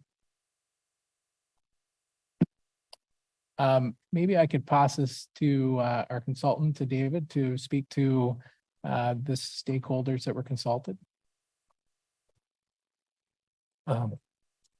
Yeah, sure. The consultant report did request that an RFP be released, which could have included a response from Paratranspo. So I knew staff was consulting internally to see if Paratranspo had some capacity, and I think the answer was no. But per the consultations in my report, we dealt with brokers. We dealt with a advisory group that was from the Taxi Accessibility Advisory Group. We consulted with the Accessibility Advisory Committee as part of the report, and anyone who had ever been on record as providing feedback. So there were a number of accessibility advocates that were here back in when the Councillor Luloff motion was approved back in 2019, people who attended that meeting. So basically we reached out to anyone who had expressed an interest in the issue leading up to the report when it was approved and directed for our firm to work on. Thank you. So in this case, we didn't have a written submission from Paratranspo outlining how they weren't able to take on the service, or what their presupposition to not be able to absorb this or be curious about it. We don't have a record of that participation. Through you, Mr. Chair. Thank you, Councillor, for the question. We don't have any written submission. We did consult with them on many occasions and had dialogue and discussion about whether they could take this on. And well, the response that we received was that they weren't prepared to do that right now. They're not set up for that. They don't provide on-demand service. They require a 24-hour to 48-hour notice before they can provide an accessible response. So that's they have said that at some point during the 3-year pilot, they'd be interested in engaging in conversation again, but no assurance that they would be able to provide this service even at that time. Okay. All right. Well, I'm very glad that Councillor Bradley has put forward this motion so that we can ensure that there is some type of internal review that can be visible to committee and perhaps also to Transit Commission when it comes to those types of decisions. I'm really curious to understand the response from staff with the correspondence that we received from the chair of the Accessibility Committee or Accessibility Advisory Committee. Just last night, they had a few strong suggestions for what still needs to be put through. And I do wonder what ability the current pilot will have to address some of these issues. So they list the inability to book an accessible vehicle in advance. So I assume that means to choose choose an accessible vehicle in advance. an unreasonable response window. So the idea that they aren't also able to hail a taxi and ensure that they have it in a response, in a reasonable response time. Do we have assurances that some of these needs can be met under the current proposal? Mr. Chair, thank you, Councillor. Yes, for sure. That's the intent. I mean, as we see the numbers increase of these fully accessible wheelchair accessible vehicles on the road, we're hoping that the service will increase, obviously, and with more vehicles, it'll be a quicker response. So people that require these vehicles will no longer have to wait. As we've heard, 3 and 4 hours, in some cases even longer. Thank you very much. I know when I spoke with Marc-Andre Way and we asked him whether or not, the examples that we've had of people waiting, 6-7 hours for service, whether the recommendations for this would actually solve for that. They let me know that in fact, they're considering this a half measure. This report is a half measure and that they will not be able to guarantee the service that is required for those who are in need without further commitments by the city to give over the plate regulation completely. And so I think for those reasons, I am resistant to not reviewing this within a timely way so that we can ensure that we are delivering a fully equitable service. And when I hear a private partner say that that the yardstick can move further, I'm concerned about that. I'm concerned about that for the delegations that we heard with that lived experience. And I'm concerned for my friends that have to rely on this service. So I appreciate staff taking what they needed to do to advance this issue to this point. But I think we do have a great deal of work to do. And I would encourage us to consider that jointly with the Transit Commission moving forward. Thank you. Thank you, Councillor, for that. Councillor LaRoche, you're next. Thanks, Chair. Just a question in a few comments. This is a very difficult and complex file. It's an agonizing file. The more you look into it, the less you like. And we often have a very limited choices and because of decisions that have been made over time. But I think in this case, in terms of the staff report, you found the right balance so that we can make some much needed improvement. It is a balancing act with all the various stakeholders and interests. And to pull one little string in some of the pieces of this sometimes can lead to 2 steps backwards. So I think we're in a good spot today to move forward and hopefully make a difference. One of the stakeholders is obviously the rideshare program who's funding this pilot, and we received some correspondence in the last few days in terms of their position. And wondering if you could just confirm today that there's support for this initiative. Thanks.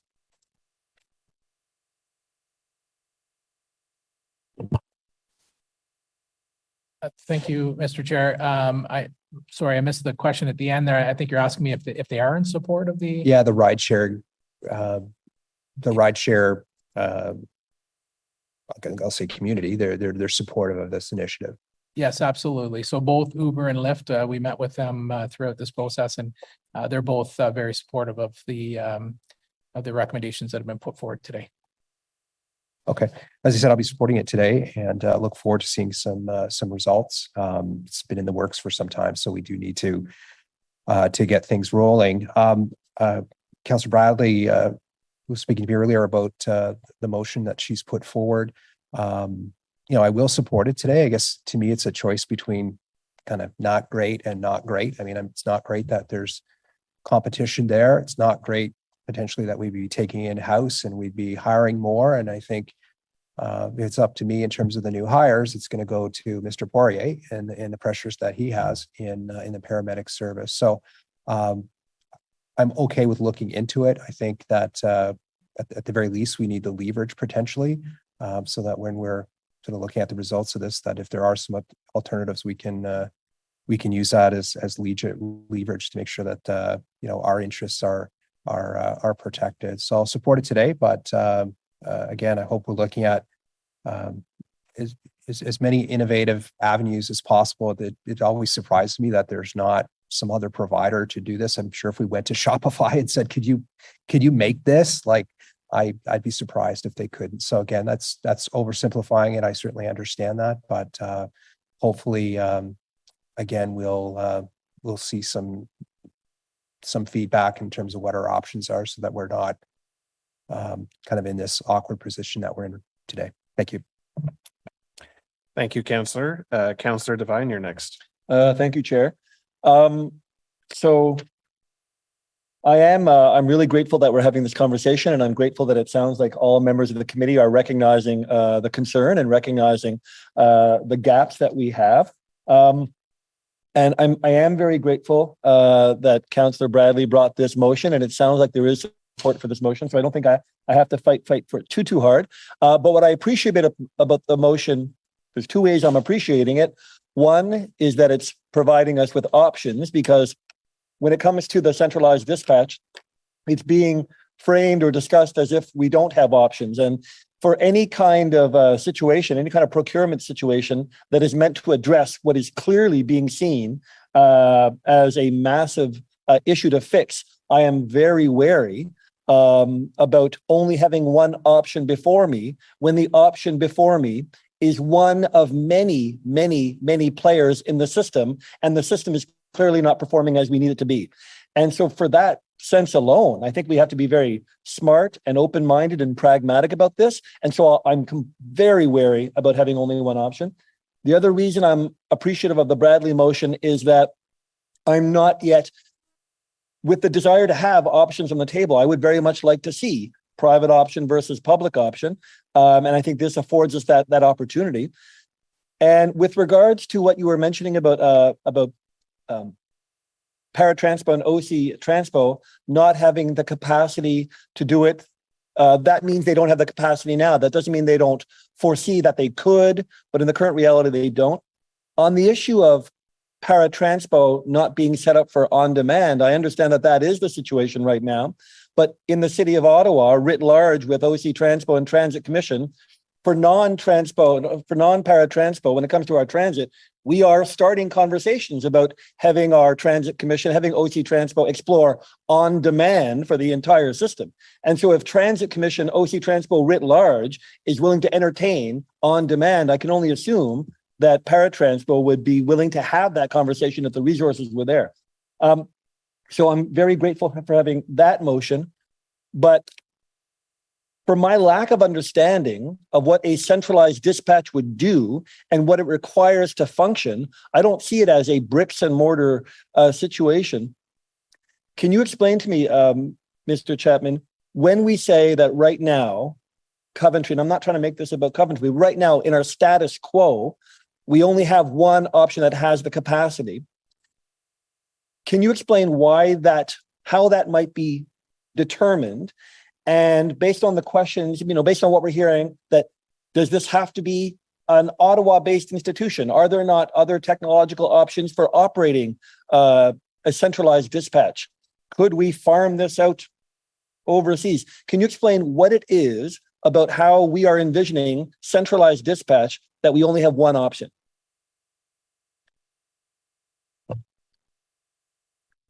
Mr. Chair, thank you for the question, Councillor. The way the dispatch, the way the bylaw is structured is that in order to dispatch to a taxi cab, you must be a licensed broker to start with, and you can only dispatch to licensed taxi cabs. So, and again, here in Ottawa with our union, with the taxi union, there are collective agreements in place that for somebody else to come in and try and dispatch to taxis, it would be a challenge because they can't dispatch to the unionized taxi cabs that are currently licensed here in Ottawa. There's some restrictions in their collective agreement. But again, I mean, we're willing to look at anybody who has the ability to provide this service. We've had one other person who's come forward just recently that we will engage in or have started to engage in conversation with. If they're able to provide the service and they have the ability to do that, then we certainly will have to go to RFP to make this a competitive process. So that's the end goal is, we want to provide the service to the accessible community that needs the service, and it's Again, the dispatch service is really about having a centralized, aside from where the standard plates are being dispatched from, we want a fully accessible service where people can call, they can text, they can email, whatever their disability may be that creates challenges for them to contact a taxi company. We want to make that as easy as possible for them. So those are some of the parameters that we'll put in place. But it's also about the incentive program that we're recommending here today. We want to have some performance measurements that we can audit and have oversight on a daily basis to ensure that the service is improving for one, but also that they're meeting our expectations, the community's expectations, and council's expectations. So that's the purpose of centralized dispatch. Thank you. And I do want to get to the incentives because I am very excited about those. One last question about procurement and dispatch. If, as I understand it correctly, the process you're envisioning is a letter of intent, which then would be succeeded by an RFP. If that is the route we go, and a letter of intent to a sole source, and then we open to RFP, does the letter of intent kind of put anything else that might come to an RFP automatically at a disadvantage? Mr. Chair, it's a great question, Councillor, and we'd have to consult with the Chief Procurement Officer. Unfortunately, couldn't be here today, but it's something we can look at and get an answer before Council for you. Okay, thank you. So now I may run out of time, but I think at committee I can get back on. I don't think there's any of your hands up. I just have a few questions about the incentives, which, as I said, I do appreciate. I want to get a clearer understanding of the definition of on demand that is in the recommendations, because what we are definitely looking to avoid is a reinforcement of any challenge you have right now. And the delegate, Dr. Ashdown, was referring to. So we know that accessible taxi drivers are supporting paratransport. They are put out on demand school hours. So I'm not sure if those services, if they count towards or don't count towards on demand. Can you let me know that first? Then it'll help me my next question. Mr. Chair, Councillor, the answer is unless that call comes through the centralized dispatch for on-demand, fully accessible service, it does not. These incentives do not apply. But to meet the criteria for on-demand, I have to be, if I'm a plate holder, I have to be providing a certain number of hours, as I understand it. Yes, that's correct. So, yes. And if I'm a plate holder and I'm doing a school run, or if I'm filling in for paratransport, is that counting towards my on-demand hours? Mr. Chair, currently that would, the 5 days a week, 10 hours a day. The requirement is it's not just for accessible rides; it's also for standard rides. So the fully accessible vehicles are permitted to take standard fares as well. So the hours that they're on, that would be included. So it's again the 5 days a week, 10 hours a day. So I could be receiving the incentives, the financial incentives, even if, forgive me if I'm understanding this correctly, so I'm a plate holder. Can I receive the incentive if I am not only doing a paratranspo run or not only doing a school run, but even if I'm just coming to pick you up? If I'm not responding to am I still qualifying for those on-demand hours? Am I getting the incentive? Mr. Chair, so Councillor, I'll do this the best way I can to clarify that. I think there's some confusion here. So again, the $15 per trip incentive that we're recommending only applies to the fully accessible fares that are called in through the centralized dispatch. The requirements to be on the road for the 48 weeks a year to 50 hours a week, those incentives of $5,000 and $2,000 would apply to all the 191 fully accessible vehicles that provide those hours on the road. There are opportunities for these fully accessible vehicles to do other work, including paratransport work. I understand that there are a few that do some school runs as well. So that would be part of their 50 hours a week that they provide the service. But again, the way we're structuring this centralized dispatch is that the priority is always given to the calls for on-demand service. So if they're a vehicle that's on that day and they're a fare comes in, a request comes in for a fully accessible vehicle, the priority goes to that call. So they have to drop everything else and go to that call. And we're going to structure this so that there's zones set up so that we have a certain number of fully accessible vehicles in each area of the city for quick response. Thank you. I'm just going to say, if you've got more, I would prefer I put you back on the list. Yep, there's others. Do you have much more to go down? I have one quick question. Ask it now. So with recommendation 5C, to provide for an increase of the current 10-year vehicle age limit to 12 years, I'm very grateful for that. I can see how that will help a lot of drivers. And I absolutely support extending it to 12 years. But just on the safety issue, because I know that the original reason of having it limited to 10 years is to ensure that we have safety and viability of those vehicles at that 10-year limit. If we are broadening it to 12 years, do we then put any further, not restrictions, but criteria to make sure that during those 2 years, those vehicles are viable? Will they have to pass a test to go from 10th year to 11th year? Are there going to be more inspections during those years? I don't want to make it onerous. I just want to make sure that we have something in place so that for those other 2 years, the vehicles are still safe and roadworthy.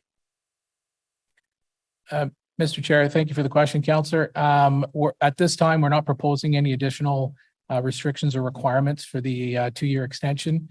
There's several reasons why we're doing that. We've seen a change in the industry, obviously, that we no longer see situations where we have 2 drivers on each vehicle. We no longer see situations where vehicles are on the road for 24/7. So the wear and tear on the vehicles are a lot less, and these vehicles can be extended an additional 2 years. I also want to make sure that everybody's aware that we still require a safety certificate on an annual basis, and we do annual inspections on these vehicles. So we're not crawling underneath the vehicles but we are looking at tires, brakes, and things like that, as well as the cameras and the meters in the vehicles. Thank you. That's all the reassurance I need. Thank you. Thank you for that, Councillor Devine. Councillor Luloff, second round, and then Councillor Bradley. Thanks so much. We're talking a lot today about the dispatcher, but not necessarily the companies that can be dispatched. So just to make it clear to our listeners and to members of the public, what taxi companies does Coventry Connection own or work with in the city of Ottawa? Mr. Chair, thank you, Councillor, for the question. So Coventry Connections works with Blue Line, Capital, and Westway Taxi. Okay, thank you very much. If PTCs decide tomorrow that they're no longer willing to pay a voluntary levy, where would funds come from? Mr. Chair, thank you for the question, Councillor. That's part of the reason why we've initiated the recommendation for a 3-year pilot, and it's based on the fact that we feel that there's enough funding currently available in the fund to be able to fund this program for the 3 years. In a situation where the PTC's companies decide to withdraw their voluntary contribution to this fund, it would be an opportunity for us to come back to committee and council with further recommendations.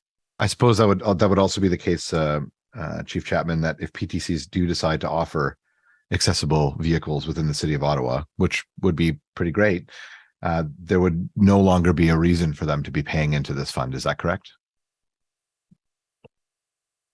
Mr. Chair, the answer to this question is a little bit more complex because, again, we have requirements in the vehicle for hire bylaw that pertain to taxi specifically for the amount of accessible vehicles that must be provided, for the amount of vehicles they have on the fleet. So if we came to a situation where PTC companies were considering putting their own fully accessible vehicles, I would suggest that would be an opportunity for us to come back to committee and council for recommendations to ensure that it's not just an end to the accessible fund. We'd need some parameters in the bylaw for how many vehicles they have to provide. Thanks, Roger. I'll cede the floor. Thank you, Councillor. Councillor Bradley. Thank you so much, Chair. I just wanted to dive in a little bit more on recommendation number 2. In the first part, part A, it says that it's a 3-year pilot with the option to extend for 1 year twice, essentially. So it could potentially be a 5-year pilot. And then recommendation B says that you'd come back to council and committee on the efficacy of the pilot. So I'm just wondering, after 3 years, would you come back to council and committee and then we would make the decision, or are we delegating the authority to staff to extend this pilot? And if that was the case, on what basis would you choose to extend the pilot? Would it be success of they've met all of the benchmark, service level has improved? Just trying to understand that before we delegate that away. Mr. Chair, a great question, Councillor, and yes, that's what we would base the extension on. Obviously we've committed to reporting back on an annual basis through our annual report on the efficacy of this program. Should we see there's been progress made and that we feel that the community feels that they're being serviced the way they should, we do have the options then to extend the program on a 1-year basis. Again, conversely, if we see that there's issues and that we don't see that the program's working, it gives us an opportunity to come back to committee and council with further recommendations.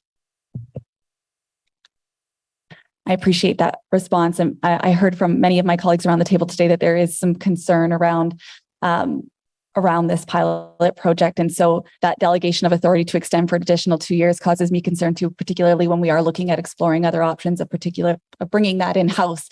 And I don't want us to enter into a 5-year agreement if we're not satisfied. So I don't know if there's an opportunity here to amend this recommendation that you would come back to committee for approval before extending the pilot project. I know we've done that at Transportation Committee with the e-scooters. We come back year after year for approval just to make sure that everything is tickety-boo. I think I would need a motion for that, but it's something that for tickety-boo. I think I need a motion to amend recommendation number 2 to remove the delegated authority to extend the pilot project, in which case you'd come back to committee to seek approval to extend the pilot project. So I think I'll work with that. Let me just jump in first. Sure. 2B says evaluate and report back to committee and council on the efficacy of the pilot. So to Mr. Chapman, are you going to wait until the end of the 3 years to do that? I mean, I think there's an opportunity here for the committee to receive an update and provide guidance, direction. If the pilot wasn't as successful, or if we need to make tweaks to,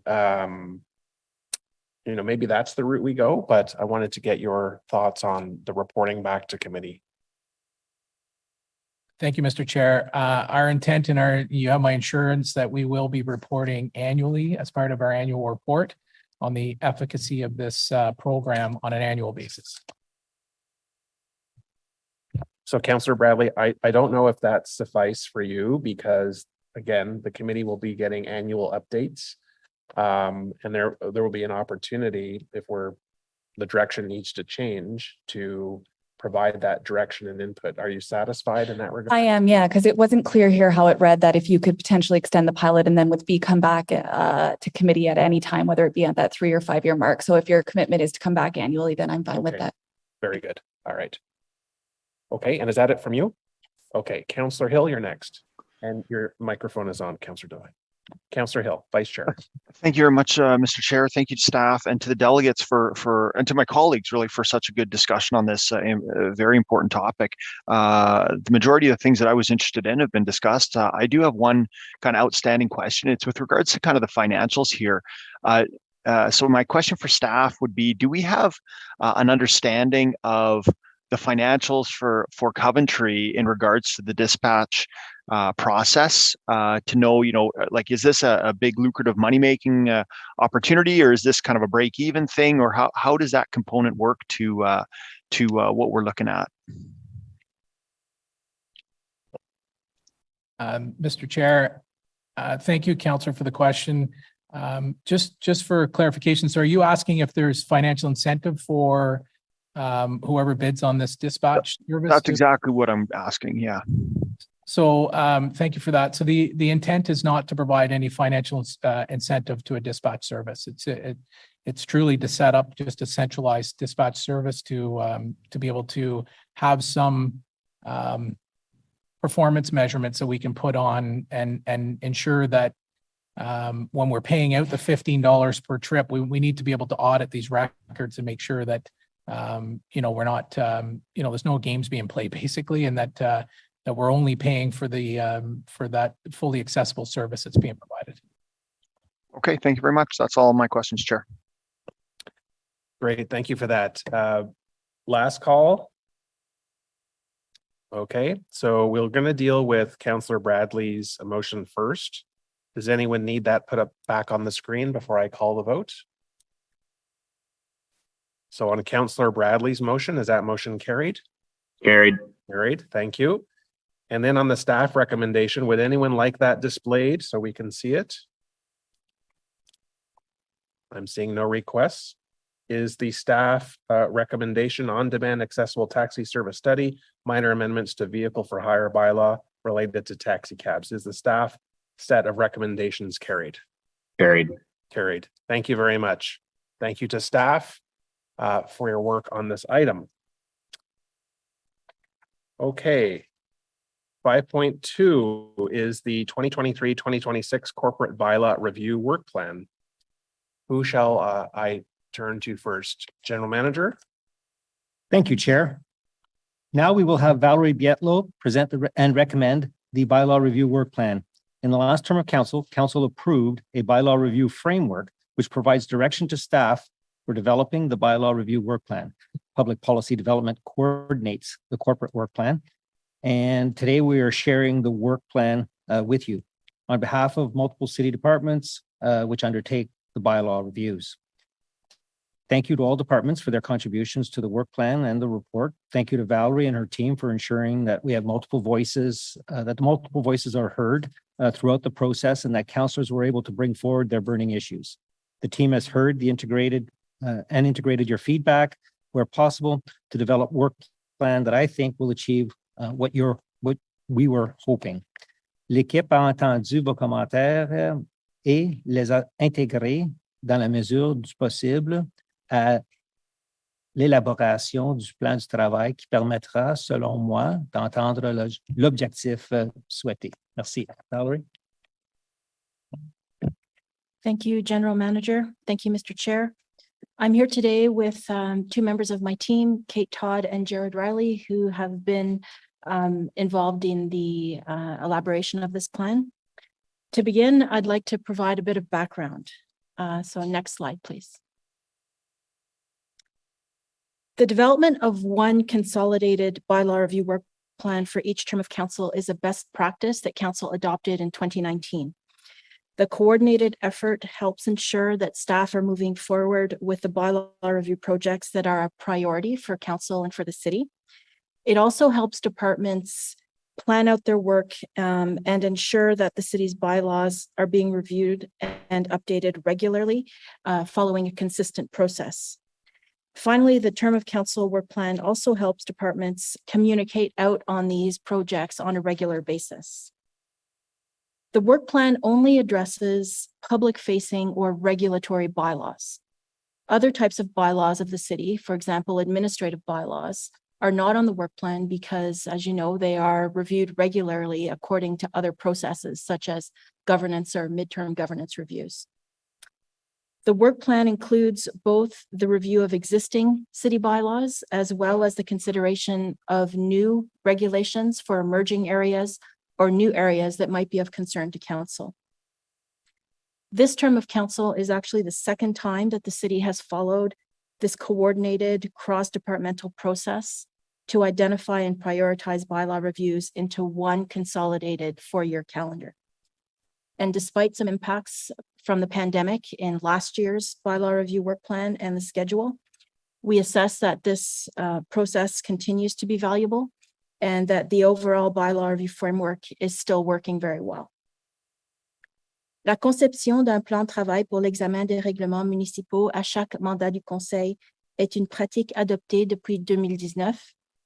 C'est le deuxième mandat au cours duquel la vie suit cette procédure coordonnée parmi les directions générales pour cibler les règlements et prioriser leur examen sur les 4 ans du mandat et nous estimons en tant que personnel que ce processus fonctionne bien. Next slide, please. The process for selecting bylaw reviews and developing the work plan was multi-phased. First, the city departments completed an assessment of their own department's regulatory bylaws against council-approved criteria to determine if a particular bylaw or issue required a review this term. The benchmark is that as a minimum, the city's regulatory bylaws are to be dusted off and reviewed at least once every 10 years, if not sooner, to ensure that they're still meeting council's goals, that they're still enforceable and still working well. Other criteria used to evaluate and prioritize bylaw reviews include changes to legislation, the presence of emerging issues, enforcement challenges, or court cases, among others. Le processus pour sélectionner les règlements municipaux à examiner pendant ce mandat du Conseil comptait plusieurs étapes. Parmi les autres critères utilisés pour prioriser les règlements en vue d'examen, on retrouve les changements législatifs, l'émergence de nouveaux enjeux ou des difficultés d'exécution, entre autres.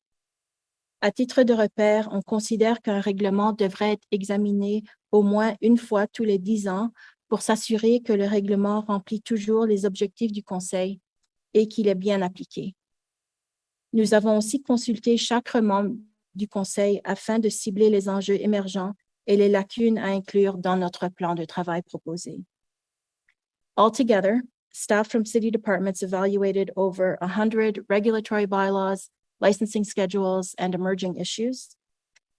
And following this assessment, we took into consideration staff capacity, stakeholder availability, and departmental priorities to put together the 4-year work plan that we're recommending today. We also consulted with each member of council, which allowed us to identify any ward-specific or emerging issues and any gaps that should be considered on the proposed work plan. And this process also was able to inform and in some cases broaden the scope of some reviews that we're proposing. En fin de compte, nous n'avions pas la capacité de répondre à la demande. Et le principal enjeu de la conception de ce plan de travail est de choisir les règlements à examiner afin de produire un plan de travail qui est réaliste et réalisable en fonction de la capacité de chaque direction générale lors de ce mandat. Ultimately, there were more requests for bylaw review items than there is capacity to undertake the work. The biggest pinch point for the development of the work plan was the selection of reviews to meet priorities, but also to produce a work plan that is realistic and achievable this term based on departmental capacity to deliver on those projects. Next slide, please. The bylaw review plan that's being recommended today at document 1 of the staff report includes 35 projects or bylaw reviews spanning 6 departments, with reports coming forward to a variety of standing committees and council from 2023 to 2026. Generally, the work on the proposed work plan falls into the following categories. Some projects are associated with provincially regulated timelines or expiration dates or amendments to provincial legislation, which makes a review of that particular bylaw necessary this term.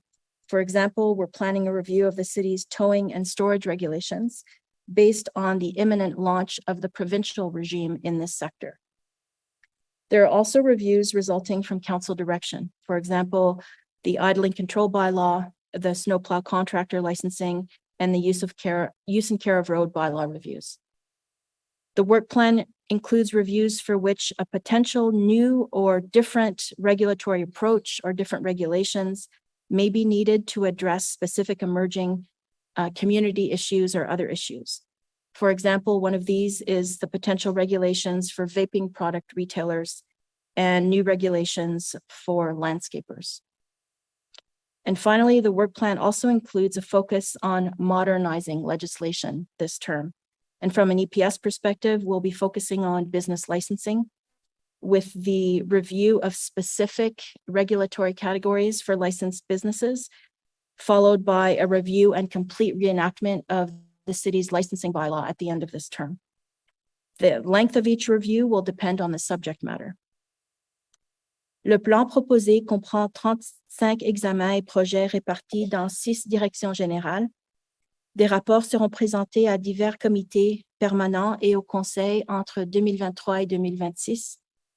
Certains examens peuvent être réalisés en seulement 6 ou 9 mois, tandis que d'autres devront nécessiter 12, 10, 8 mois ou même plus. Next slide, please.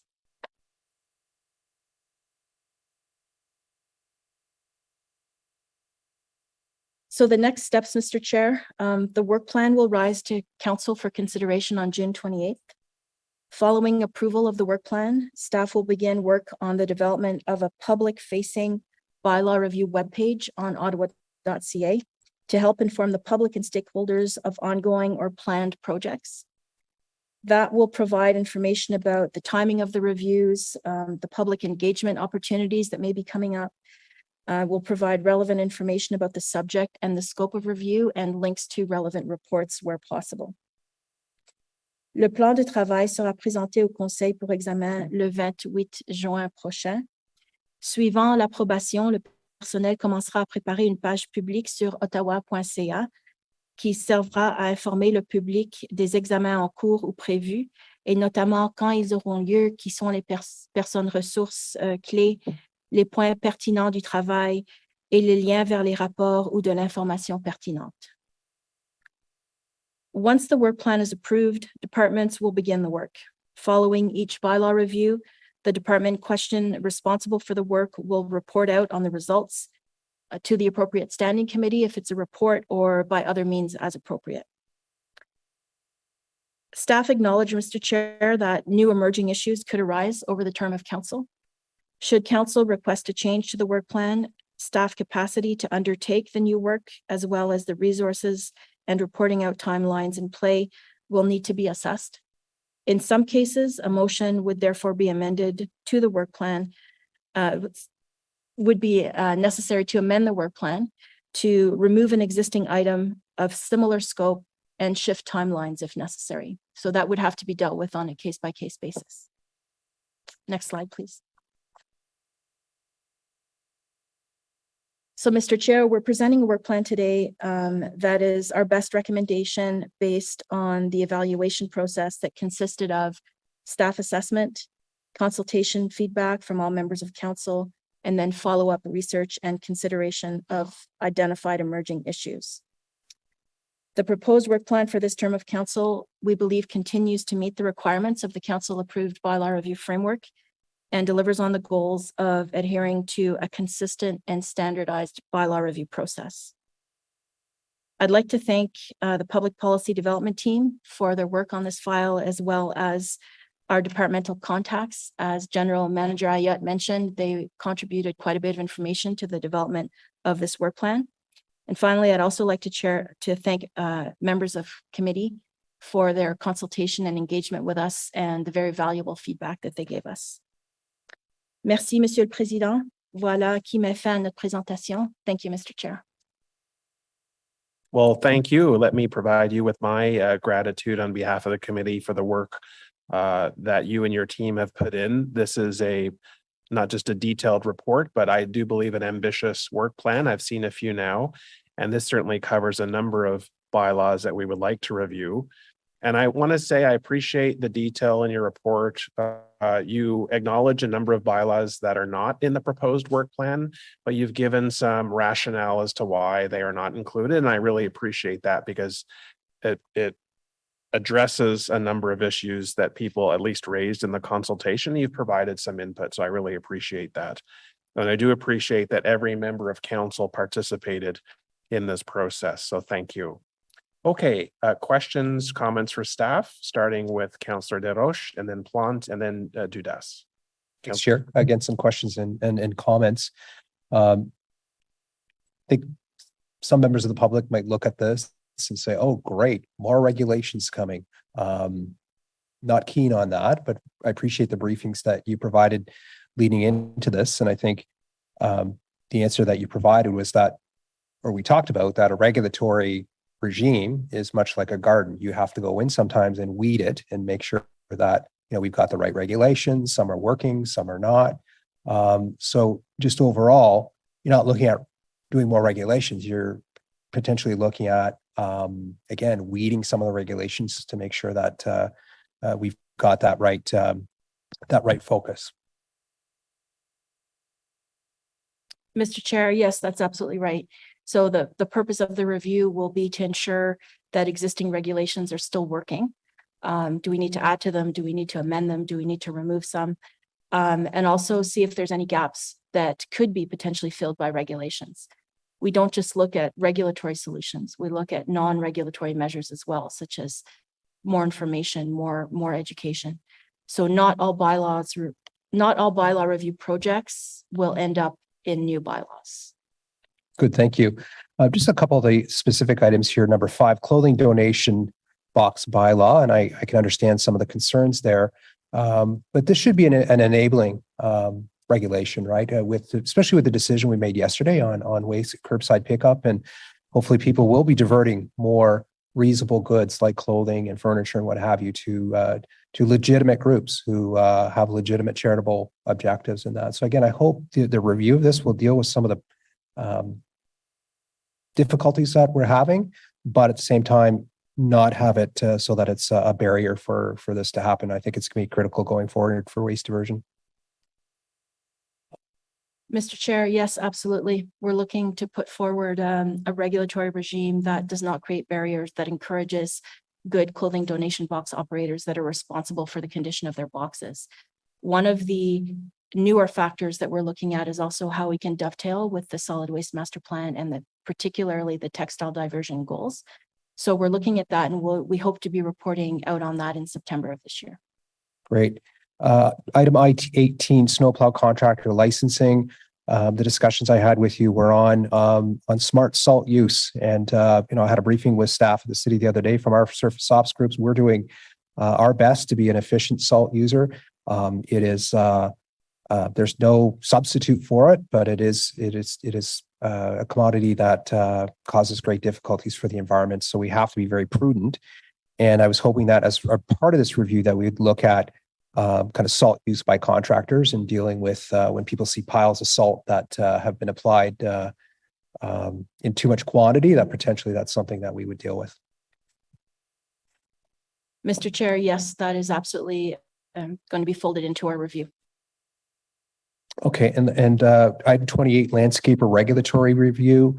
I don't doubt we've got a lot of cat and mouse situations where we're out there dealing with vehicles, dealing with vehicles on the street, dealing with vehicles on our multi-use pathways, trying to get access to people's property and that. So look forward to this. But I think one of the other areas we're certainly seeing in my community where you have illegal driveways, you have illegal infrastructure going in, is that something we'd be looking at as part of this exercise? Mr. Chair, yes, it will be. Okay.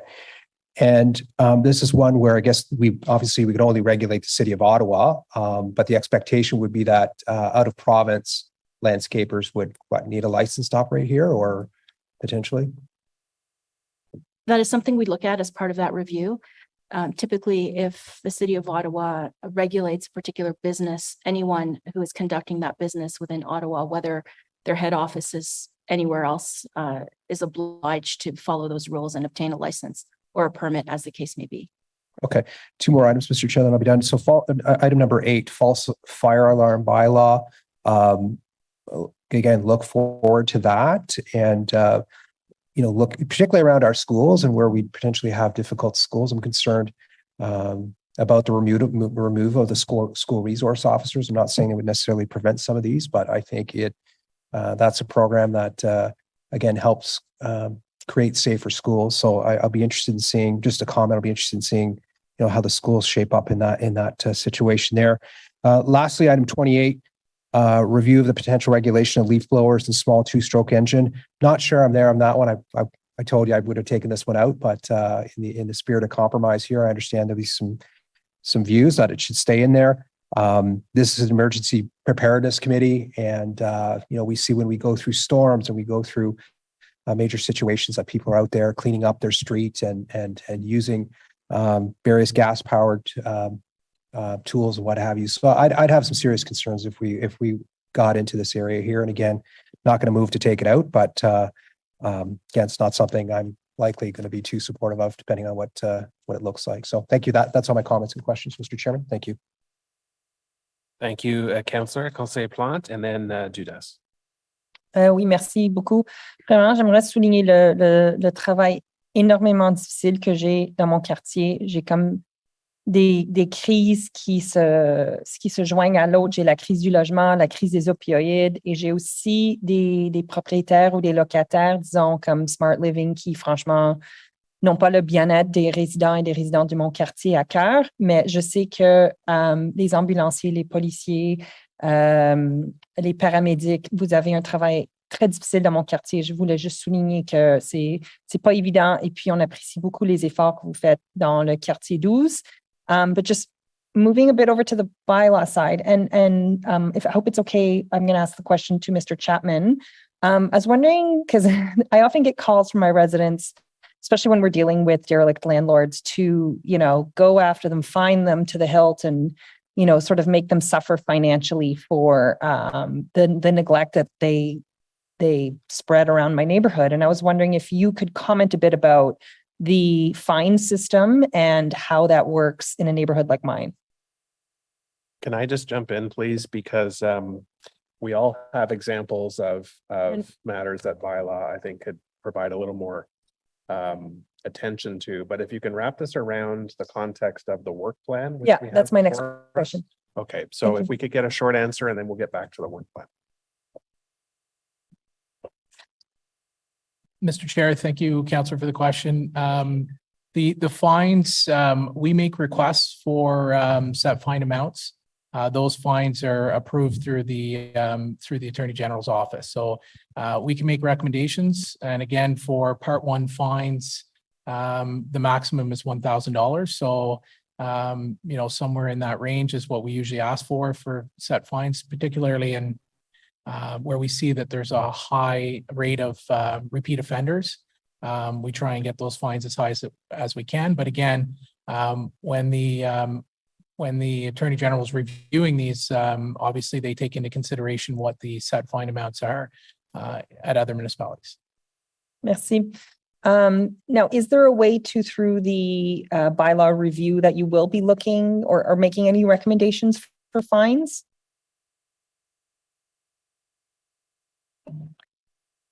Fines can get augmented internally by staff at regular intervals, so there's no need for bylaw amendments to augment fines. Okay, thank you very much. C'est tout. Merci. Thank you, Councillor. And I understand now the context you were setting up the other question, so I appreciate that. Okay, Councillor Dudas.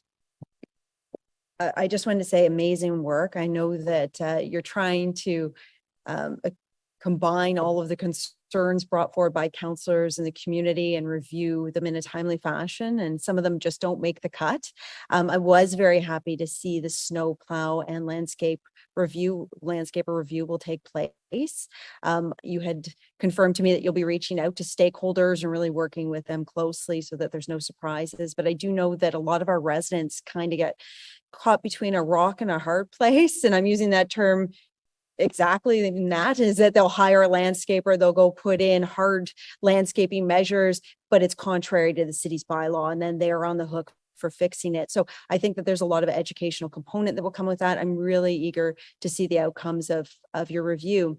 I did have two specific things that didn't quite make the cut that I just wanted to ask about. And I know we had mentioned this before. One of them was in regards to off-leash dogs and some of the work that's being done about that. I know that that's a complaint that's citywide. People have concerns about how that is enforced. And I wanted to just ask, I know that there are measures that are coming forward, particularly this summer, and if you could just elaborate about how you will be addressing those concerns.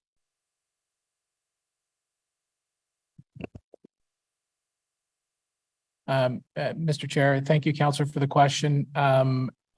Off-leash dogs in parks specifically, is that what you're asking about? Yes. Yeah, so council did approve additional summer students for bylaw and regulatory services for this summer. So those summer students have been hired and they're now in place, and they're I'm sure that the public in general and city councilors, if you're in those parks, you'll see that our presence is certainly increased in the parks. It's not just about enforcement. We're also, it's more of an education initiative. We're working with residents. We're setting up on weekends to, sell dog licenses, but also to engage in conversations with pet owners to ensure that they're aware of the regulations. At the same time, we're monitoring the parks for any illegal activity, but also checking the parks for appropriate signage to make sure that adequate signage is in place so that there's no confusion for the user to know when their dog should be on a leash and off a leash. And again, it's those larger parks where you have mixed use, where you have ball fields and soccer fields and splash pads and off leash areas and on leash areas. It gets rather confusing for the user. So we're really trying to increase the signage where possible, but also engaging with the park users to ensure that they're aware of the regulations. No, and that's good. And I'm glad to hear that it's a constant on your mind rather than as part of this review. I would encourage you that before you put any signs up, that you work closely with the ward councillor. Sometimes it does come as a surprise, especially if historically an area has been used for one purpose and not the other. And then a sign is put up and a councillor then has to field the residents' concerns or questions about a change when it may have also always been that way. It just wasn't signed in that fashion. I wanted to ask about the special events on public and private property bylaw review and that portion of it. I just wanted to I think that this is important. I mean, we've seen a ramp up of demonstrations. We've had an occupation of our city. We know that people are now on a happier note coming out of the pandemic, wanting to do more events and activities. I just want to be very, very, I want some clarity, I suppose, that we're not looking to constrict our residents from having more opportunities to celebrate our city, have special events. We're reviewing it, making sure that it's streamlined and clear, and that we will continue to allow our residents to, demonstrate peacefully. We'll be able to have street parties, things like that, because I just don't want to see more bureaucracy layered on a process. It seems to be working okay, and I'm sure that review is necessary, but I just don't want to see any onerous restrictions on residents who just want to celebrate our city. Mr. Chair, yes, it's certainly not our intent to layer on new requirements. Those two bylaws will be reviewed to make sure they're still working the way they should. We'll be consulting with event organizers, people in the sector, members of the public. We haven't devised our engagement plan yet, but that will be our next step. We'll also be considering, though, the recommendations of the Public Order Commission and the city's own audit reports on the convoy, just to see if there are lessons learned that we have to be aware of as we look at, for example, events on the right-of-way. That particular bylaw will be reviewed by Public Works, and we'll be working very closely with them during that review. But the intent is to make sure that the regulations that are in place are still working well. If they're not, to see if any gaps can be filled by different or amendments to the regulations. I'm happy to hear that, and I will look forward to those results. I would just suggest that absolutely we need to review it in the context of the core and the demonstrations that we have, the experiences the city has endured in the past with illegal demonstrations, but also the very legal and permissible ones. But it's also very different from somebody requesting a street party in the suburbs, or, a fair in Carp, or, so once again, I would really keep that in mind. And I know you will be, that there's very, very varied types of events that you'll be looking at in this. And once again, making sure that residents are able to enjoy our city, celebrate our city, gather together in groups, and not making them go through too much red tape to do it would be appreciated. That's all for me, Chair. Thank you. Thank you, Councillor Dudas. Are there any other speakers to this item? The recommendation before us is that this committee recommend that council approve the 2023 to 2026 corporate bylaw review work plan set out in document 1 and described in this report. Is this item carried? Carried. Thank you. It's 12:06. I would like us to recess until 12:25. I know that's not too much time, but we do have two bundled items left. They're fairly substantial in the subject matter, and I do want us an opportunity to take a break at this time. So we are recessed until 12:25.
We're just waiting for quorum to be achieved, and as soon as we have quorum, we will resume.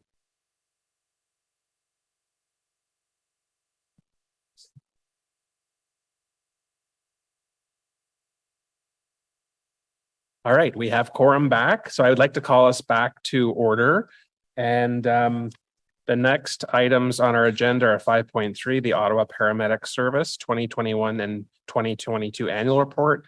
And I believe we will be also at the same time address 5.4, the Ottawa Paramedic Service 2024-2026 investment plan.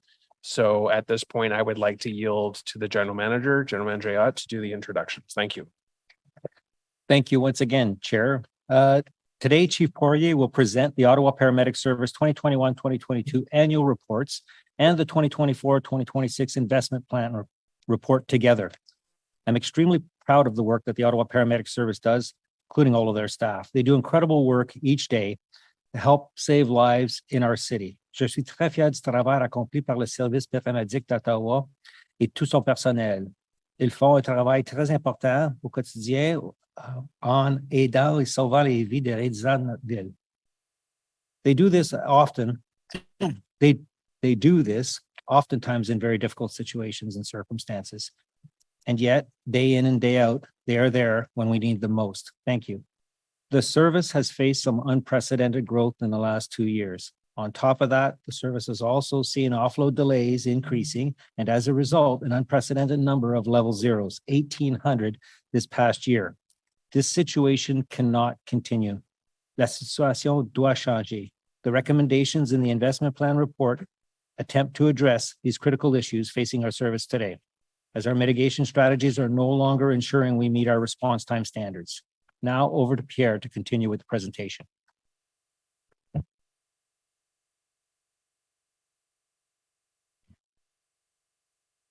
Merci Kim, puis merci le Président.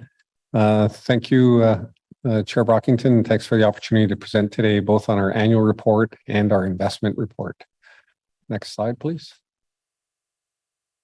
Pour commencer, je vais faire un aperçu de notre service. Le service paramédic d'Ottawa est financé à 50-50 avec la Ville puis le gouvernement provincial. Notre centre intégré de répartition des ambulances est financé à 100% par le gouvernement provincial. Notre budget d'environ 130 millions, donc 75 millions est parvenu du gouvernement provincial.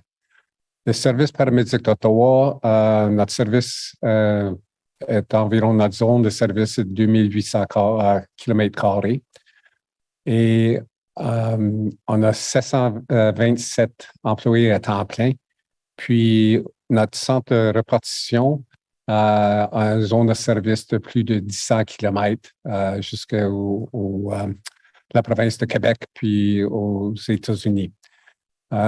Next slide. Ma prestation de service, on a eu plus de 184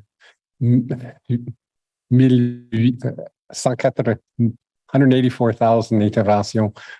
C'est pas facile de dire ça, mais la phase, c'est une hausse de 23% sur 2021.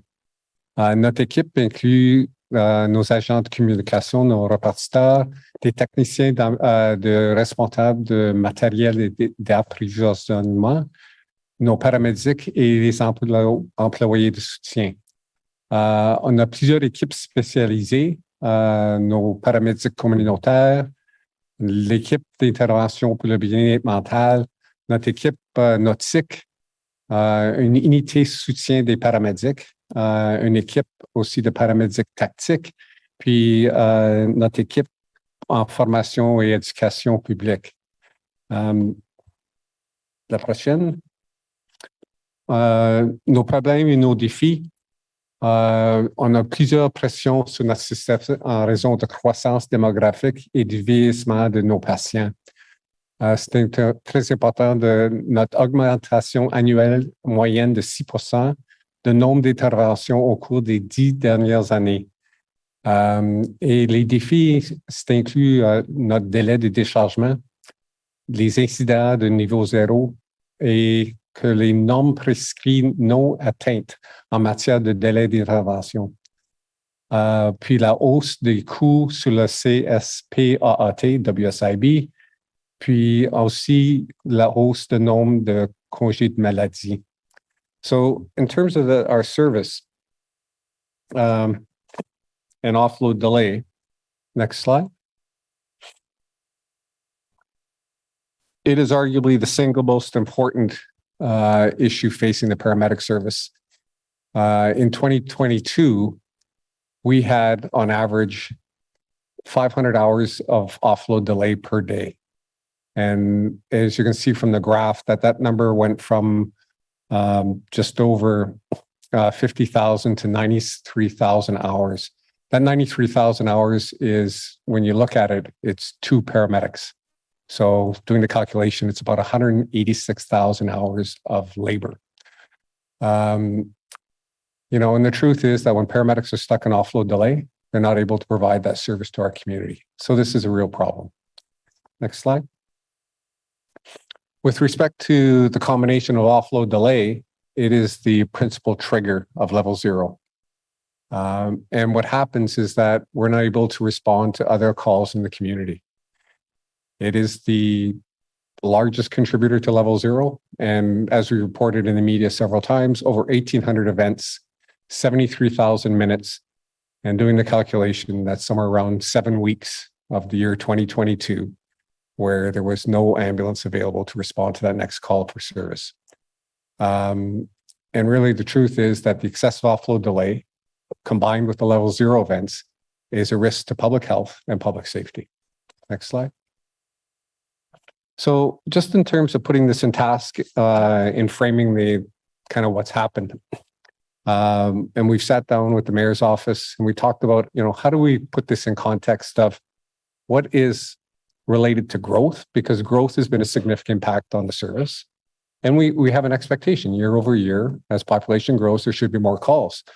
But we're still an understanding of how has offload delay impacted the service and how do we extract what is growth from what is related to offload delay. And this little slide kind of puts it in context that, you know, if we were to look at a 90-minute time on task, which would be the time from when we get a call, go to the call, treat the patient, transport them to the hospital, spend time at the hospital, you notice it's only 30 minutes, and then have a time to refresh our vehicle, that's some of that time is about 90 minutes.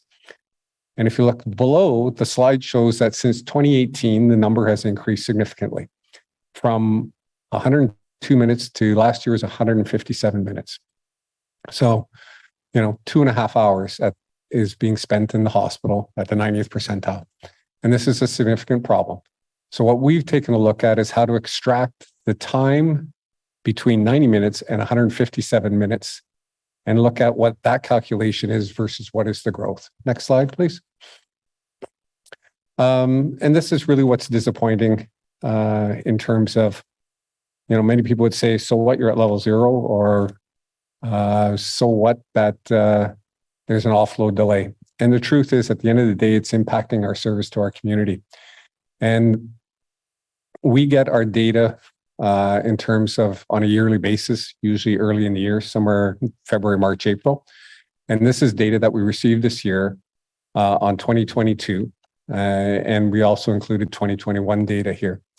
And what is really kind of shocking and disappointing is the fact that the result of offload delay and the pressures in our service have severely impacted our ability to respond to the most life-threatening calls that we have in our community.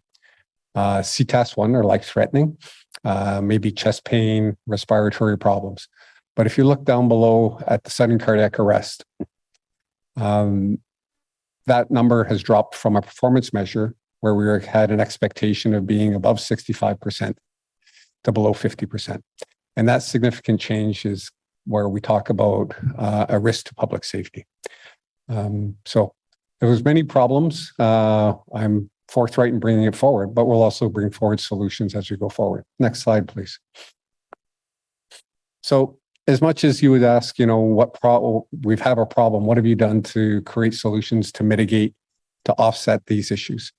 And over the last couple of years, and probably historically we've been engaged in these activities, is to look at what strategies could you put in place to mitigate offload delay. And you can look at how can we go all the way upstream to in our communication center to divert the call there, to diverting the call once we're with the patient, or once we're with the patient, could we take them someplace other than the hospital? So some of these strategies include looking at the patient priority system, where we will allocate patients to the hospital that is most able to accept the patient in terms of time.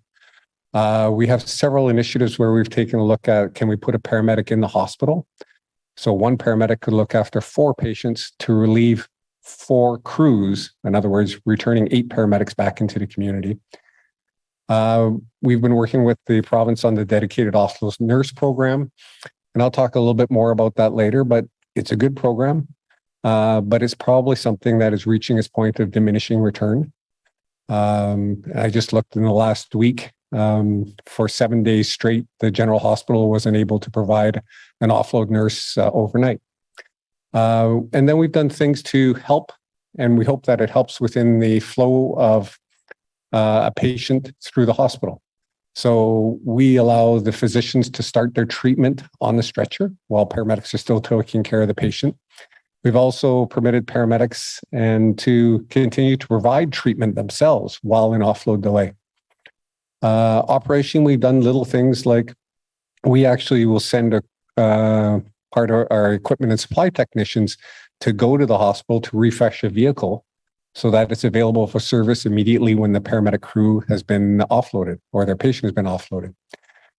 We have several diversion strategies and deployment strategies as well. Community paramedics currently look after almost 5,000 people in the community, be it people waiting for long-term care beds or people post-surgery, so that they don't call paramedics to take them back to the hospital. We talk about the mental well-being response team. They will transport 1/3 of the patients to whom they attend, whereas normally when a paramedic crews to visit somebody, they transport at least 2/3 of the time. We're also looking at ways how we can, and I say it in a very safe way, that we can cancel on people who may not need our service instantly. Excuse me. We also have several deployment strategies that we're employing at this time. We have single paramedics who work in an emergency response vehicle. And we're excited about what's coming in the future is we have a new system that's coming into the communication center next year, which will be much more sophisticated in how it prioritizes calls. So those are some of the kind of the mitigation. We've known we've had a problem for the last 18 months. The pandemic really kind of was a difficult period for us as we came out of the pandemic, bit by bit, and we'll continue to look at mitigation strategies as we go forward. Next slide, please. As much as, we think about providing a service, it's an individual that provides that service to our community. It's the paramedic. And arguably, and we're starting to do research on it, that paramedics are suffering moral injury. The job for a paramedic is to go out into the community, provide a service, drop somebody off at the hospital, and return to service. And in many respects, if you're spending 3-4 hours in a hospital and there's calls in the community are waiting, that presents kind of a moral injury for that paramedic. And it's been tough. They've had a tough go. The whole pandemic changed the way they operated. Everything from concern for their own personal health in terms of wearing gowns, gloves, goggles, and to caring for people who are, often unknown in terms of the respiratory situation. So, and then there's this very important thing that happened in 2016 is they changed the legislation to recognize post-traumatic stress injury as a work-related injury. And since that time, if you look at the graph, you can see that our number in terms of costs for WSIB have gone from 2 million to 7 million. And that truly is a product of the fact that paramedics have been stressed and they've had a difficult work life over the last number of years. Next slide, please. So, when you say that no different than when we say we have a problem, what are we doing to support our staff? And I think this is important to recognize that we have a mature peer support program. We have over 50 of our staff who are engaged in that. And we've been working on improving the work life of individuals, but also building their resilience as they come into the service, maintaining their mental health while they're at work, and then getting better at following up when people aren't at work. And we still have lots of work to do. We've been engaged with the Canadian Institute of Public Safety Research and Treatment on mental health initiatives. And there's a list here before you, including before occupational stress. We've been a participant with the city on the Trauma Assist program. We've been initiating programs to start psychological suitability assessments for staff as they enter the workforce. These are all several initiatives that we've looked at, that we're implementing, and will continue to evolve over time. Next slide. So as part of our solution, we've split it into an ask with respect to growth, and the ask that is respect to resolving the issue of offload delay. Just in terms of a comparator with, sizable communities, Toronto is probably 3 times the size as Ottawa, and their ask over the last several years. York is 1.1 million people, and you can see their ask. Peel, 1.5 million. They've asked for 180 staff over the next 3-4 years. And then our ask. And that's part of the fact that there's been studies done that the requests for paramedic services have far outpaced the population growth in our communities. And one of the biggest drivers in that is that as the population ages, and Ottawa is not immune to that, is that those individuals over 55 and over 65 make much greater use of the paramedic service in their communities. Next slide, please. So in terms of the investment plan, I have it forward here for you. 43 next year, and then for 25 and 26, 40 for each of those years, and the vehicles that are required. The differential between 24 and the request for 25, 26 is 3 individuals to support our mental health of our staff and to reduce operational stress injuries. So with that plan, what is the expectation? And the expectation is that we reduce the number of level 0 events, that we improve our response time to our most acute patients, and that is our CTAS-1, and particularly the sudden cardiac arrest. And that we continue to respond to the needs of the community. We improve the mental health and reduce operational stress injury amongst our staff. And we believe this is an affordable and fiscal way to proceed here. Thank you for the time. Thank you very much, both GM Ayat and Chief Boyer. Thank you for the review of the 2021 and 2022 annual reports, as well as the proposed investment plan for the next few years. There is an amendment motion to the staff motion that we have, and the Vice Chair Hill is going to read that. And Vice Chair, I would just ask that you read starting from the first therefore clause. We're aware of a lot of the preamble, and if you could just get straight into the actual motion, that would be great. Thank you very much, Mr. Chair. Therefore be it resolved that on the understanding that the future needs of the Ottawa Paramedic Service will be considered by Council as part of the Ottawa Paramedic Service 24 to 26 Investment Plan Report, the Emergency Preparedness and Protective Services Committee recommend that City Council approve the addition of 14 paramedics from the 23 paramedics recommended by staff for 2024 be hired as soon as feasible. In 2023, with the part-year budget requirement of $840,000 to be funded from Tax Stabilization Reserve Fund, and the annualization be part of the 2024 draft budget. And B, that the purchase of one emergency response vehicle at an estimated cost of $340,000 to be funded by the citywide capital reserve and an operating budget pressure of $125,000 to be funded by the Tax Stabilization Reserve Fund.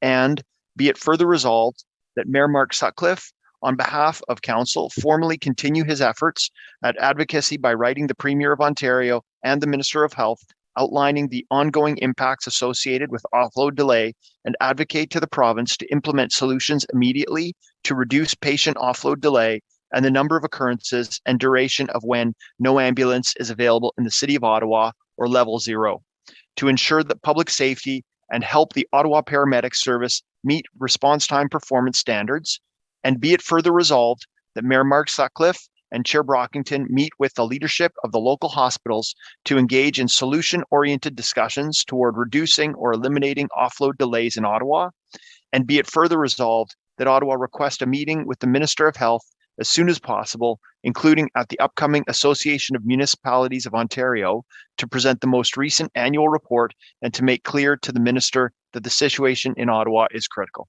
Thank you, Chair.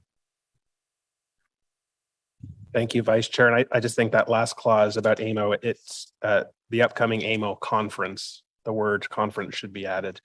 Thank you for that. So that's an amending motion to the staff set of recommendations that we have before us. And that's mainly focusing on addressing the need to put paramedics on the road now in 2023. So that's what it's getting at, not to wait to 2024. Okay, we have a number of committee members with questions, comments. So in the order received, Councillor Dudas. Thank you, Chair.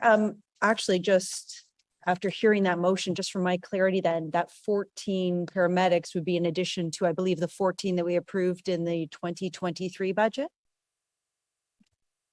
Chair, that's correct. We've already hired the 14 that were allocated in 2023. Okay. Thank From you. I last just wanted fall. that clarity. I also wanted to understand too, so the investment plan that you're putting before us, would that be incorporated into the long-term financial plan, our budgets, as we go forward over the next couple of years? We would see these as line items. How would we see this monitoring going forward?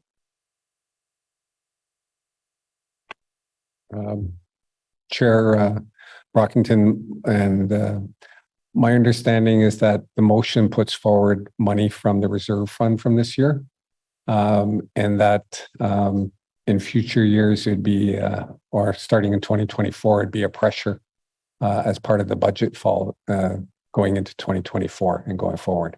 Okay, so we would have to determine whether to continue with the reserve or to find another source of funding or have that conversation at each budget time. My understanding? And Chair, I'm probably out of my depth in terms of managing finances. I'll stop there. If I may, through you, Chair, yes, that's correct. It would be reviewed. This would be a term of council request. And as you can see within the report, there is 23 allotted to growth and then another 17 allotted to offload delay. And the offload delay is separated from the growth so that we can put that pressure where it belongs, and that's squarely with the province. And they need to fix this problem with the local hospitals, and we need to help them. But we shouldn't be using, city dollars and budget dollars to deal with that issue. That being said, the 23 growth is something that, every new term of council, we identify growth based on our call volume and our growing population. And those will be part of the budget going forward, and they'll be part of the budget discussions going forward. Thank you. I appreciate that. I wanted to ask, I did really appreciate, we're talking about hiring new paramedics. Absolutely support that. I think that it's necessary. We need to make sure we're accommodating for the growth, but also addressing the issue that we're seeing with the offloading. My question is, we have paramedics on staff. You noted, Chief, that once again, there's a lot of mental and physical stress that comes with this job. I think the retirement rate is under 10% for even reaching retirement for paramedics, right? I think in 2014, it was 4% actually reach retirement age. And I'm sure it's kind of hovering around there at this point in time. So I was very happy to see that there will be additional work to keep paramedics healthy who are currently on the job. My question is twofold. First, I would like to ask, do you have a number right now? And I know I'm putting you on the spot. That's what we're talking about today, is how many are currently off on leave, long-term leave, or, I don't want personal reasons, but I'm just trying to understand if we have a contingent of staff already available and, 30% of them are on long-term leave, that also will be having a detrimental impact on our resources. Chair, currently the number is 61. And you highlight a good point, and the motivation behind the ask for 3 staff to support the mental health of our staff. Prior to 2016, the ratio of musculoskeletal injuries to mental health on our WSIB might have been 80-20.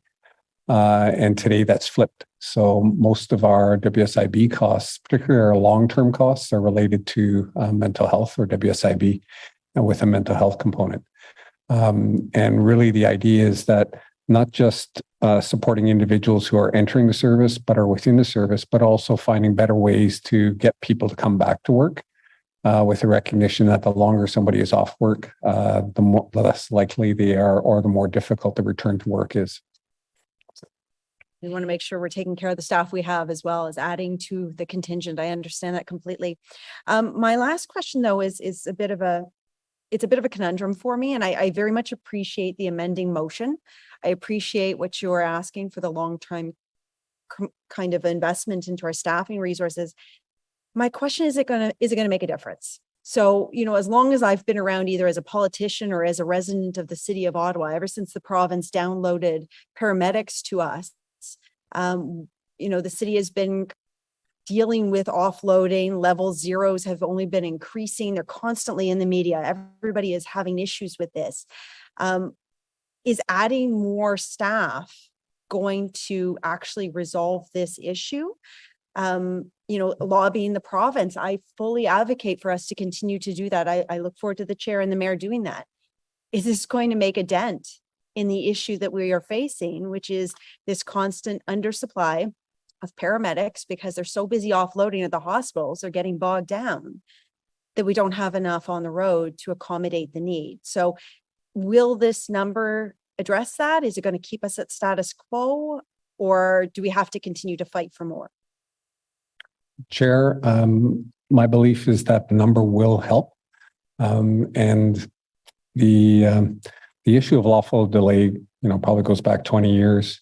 It's not just the city of Ottawa. It's not just Ontario. It's not just Canada. In many Western nations, it's an issue of crisis. I've spoken publicly to say that our healthcare system is in crisis, and that many parts of the system, in terms of surgical backlog, waiting room issues, staff shortages within the hospitals, all contribute to a lack of flow in the hospital, which backs up into the emergency department, which ultimately affects our ability to provide service.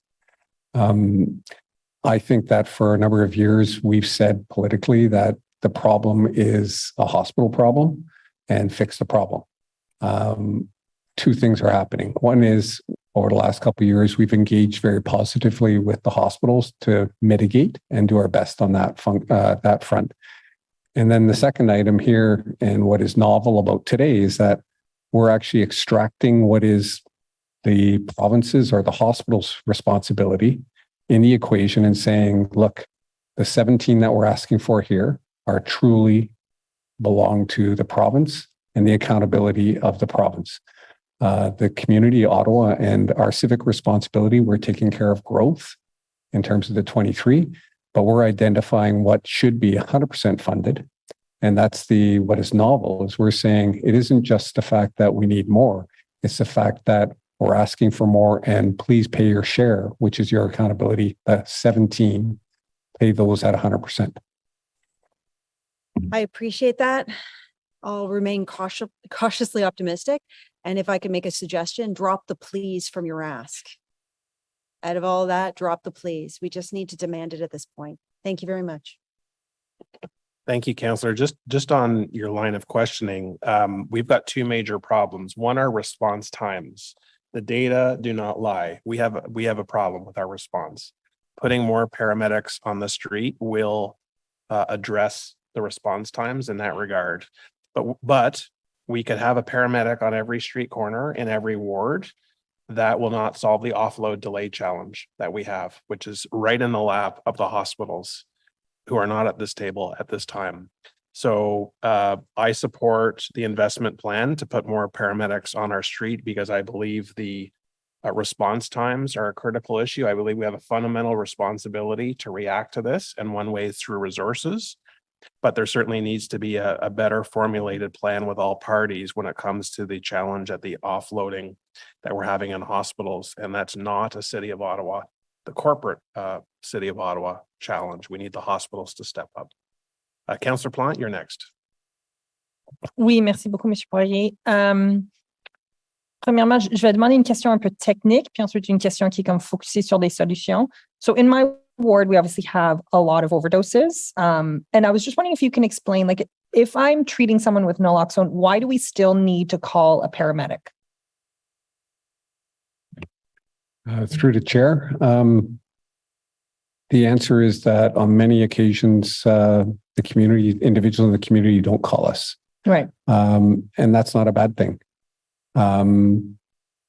We're part of a community response to provide naloxone wherever we can. We'll hand out naloxone kits. We're very supportive of those initiatives. The requirement to call paramedics as an absolute is not there. And once again, it still resides with an individual on whether or not they want our service. But of note, our belief is that as a community, we can still do better. And I think I've talked to you previously about us starting initiatives regarding Suboxone, where we're actually trying to facilitate people to find not just a life-saving measure, but helping them on the road towards a cure and towards treatment. So your first inquiry regarding whether or not everyone should immediately call for us, the paramedic service, that may not be necessary. But the mental well-being response team is very much engaged in our community, and we're thinking we can do better and provide an enhanced service. Thank you. Thank you. And my second question is, would you say that the opioid crisis is exclusive to Ward 12? Not at all. The opioid crisis, the pandemic did the opioid crisis a disservice. It pushed it out of the media. People are dying daily. And that's not an exaggeration. This weekend in Pembroke, I think there was 15 or 17 overdose calls for the paramedic service in Renfrew in Pembroke alone. There was tainted drug supply in that community. And with respect to our community, it is by no means a downtown phenomenon. It is something that's across the city from Canada to Orleans to Manotick. It knows no boundaries. And it's not an urban phenomenon by any means, but we like to think of it that way, which is unfortunate because it affects individuals throughout our society. Merci beaucoup. Merci. Vice Chair Hill. Thank you very much, Mr. Chair, and thank you, certainly, Chief, for all of the outstanding work that your team and that you do, and for the work that went into this report. Certainly, I would share your perspective on the disappointment and what the numbers currently say, but I appreciate the hard work that you're looking at finding solutions in here. A few questions. One of them I think that will kind of link into what my predecessor, or not my predecessor, but what Councillor Stephanie Plante was speaking to. Yeah.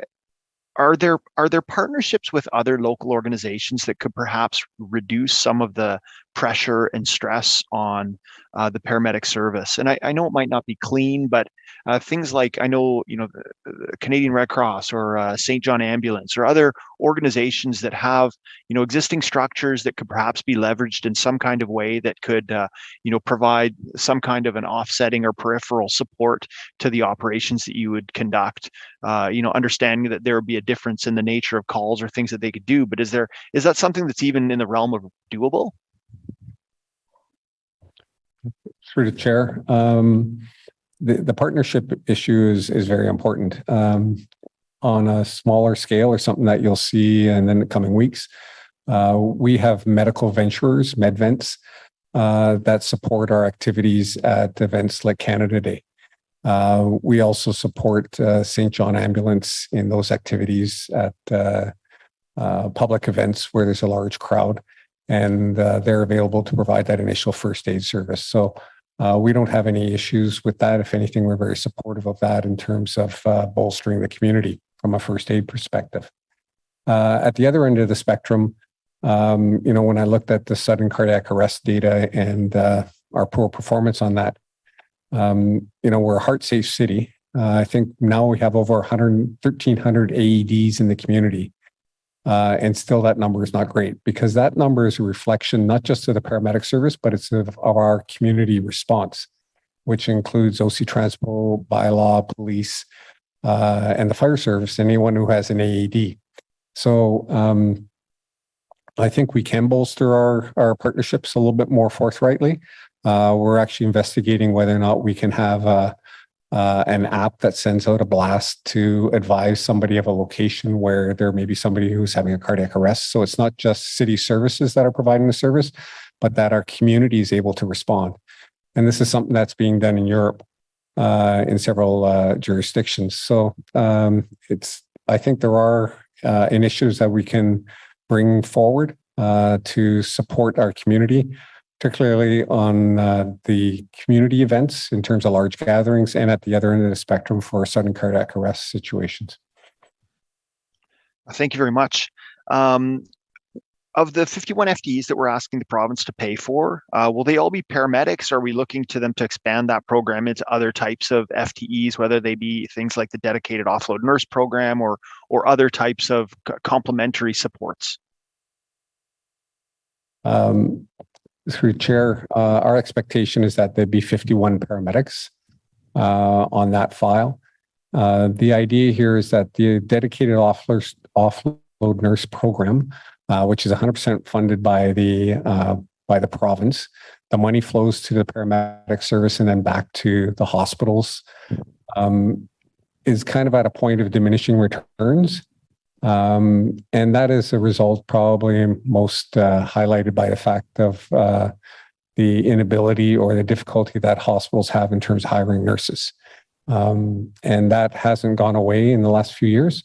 So the offload nurse program has its effectiveness, but it may be reaching a point that it's no longer really truly benefiting as much as the 51 paramedics would. And that's our advocacy on this, is that we're not saying no to the offload nurse program, but we're saying yes to more paramedics. Yeah. Thank you very much. And my last musing or question, I'm not sure how it's going to go yet, but I was taken by your comments on, the non-unique situation we have in Ottawa of an aging community, and the reality of what that means in terms of just growth and pressure on your services. And I know for me in Barrhaven, we have an MZO coming up for a long-term care facility.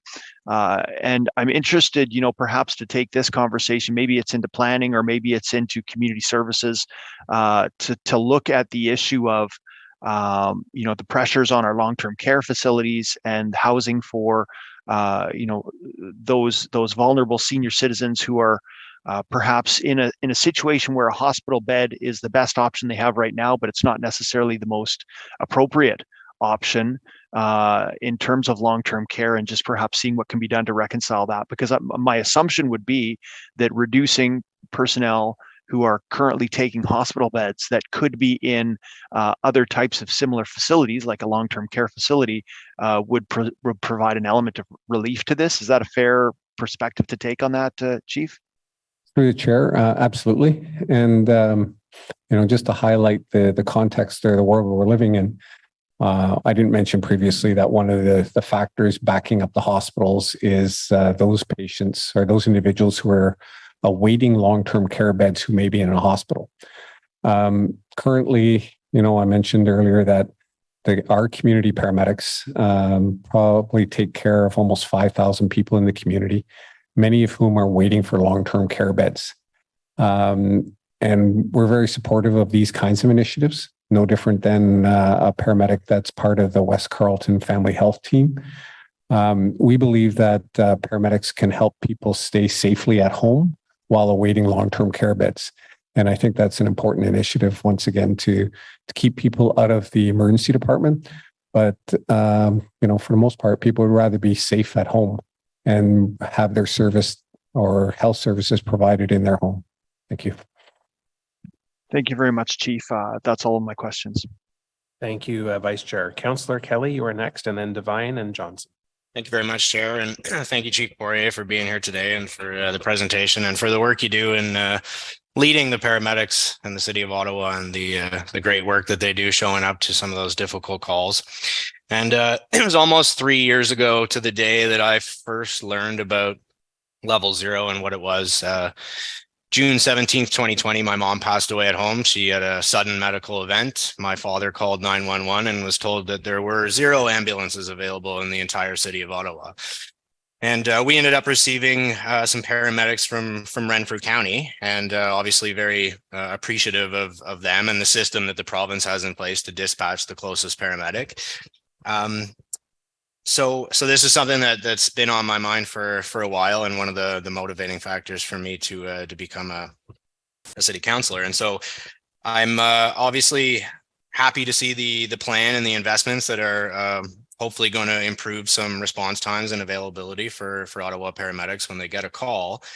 And, being in a rural area, I think response times were already slower than they were in the urban and suburban areas. I think in the rural areas, they're about 50% longer. So that is an issue that my residents face. And so this is something I have talked about before, and I'm not sure if it's possible given the current structure of things, but have you, and this is something that I believe used to be in place, the building I'm sitting in right now, there's a garage where an Ottawa paramedic used to be dispatched from, and it happens sometimes still. But I'm wondering if you've put any thought into, or if it's even a possibility to have paramedics dedicated to particular areas of the city, given the provincial dispatch program. Is that a possibility? Is it something that we've considered? And what challenges would there be in implementing something like that? Thank you, through Chair. That's a tough discussion piece, and there's no simple answers to it.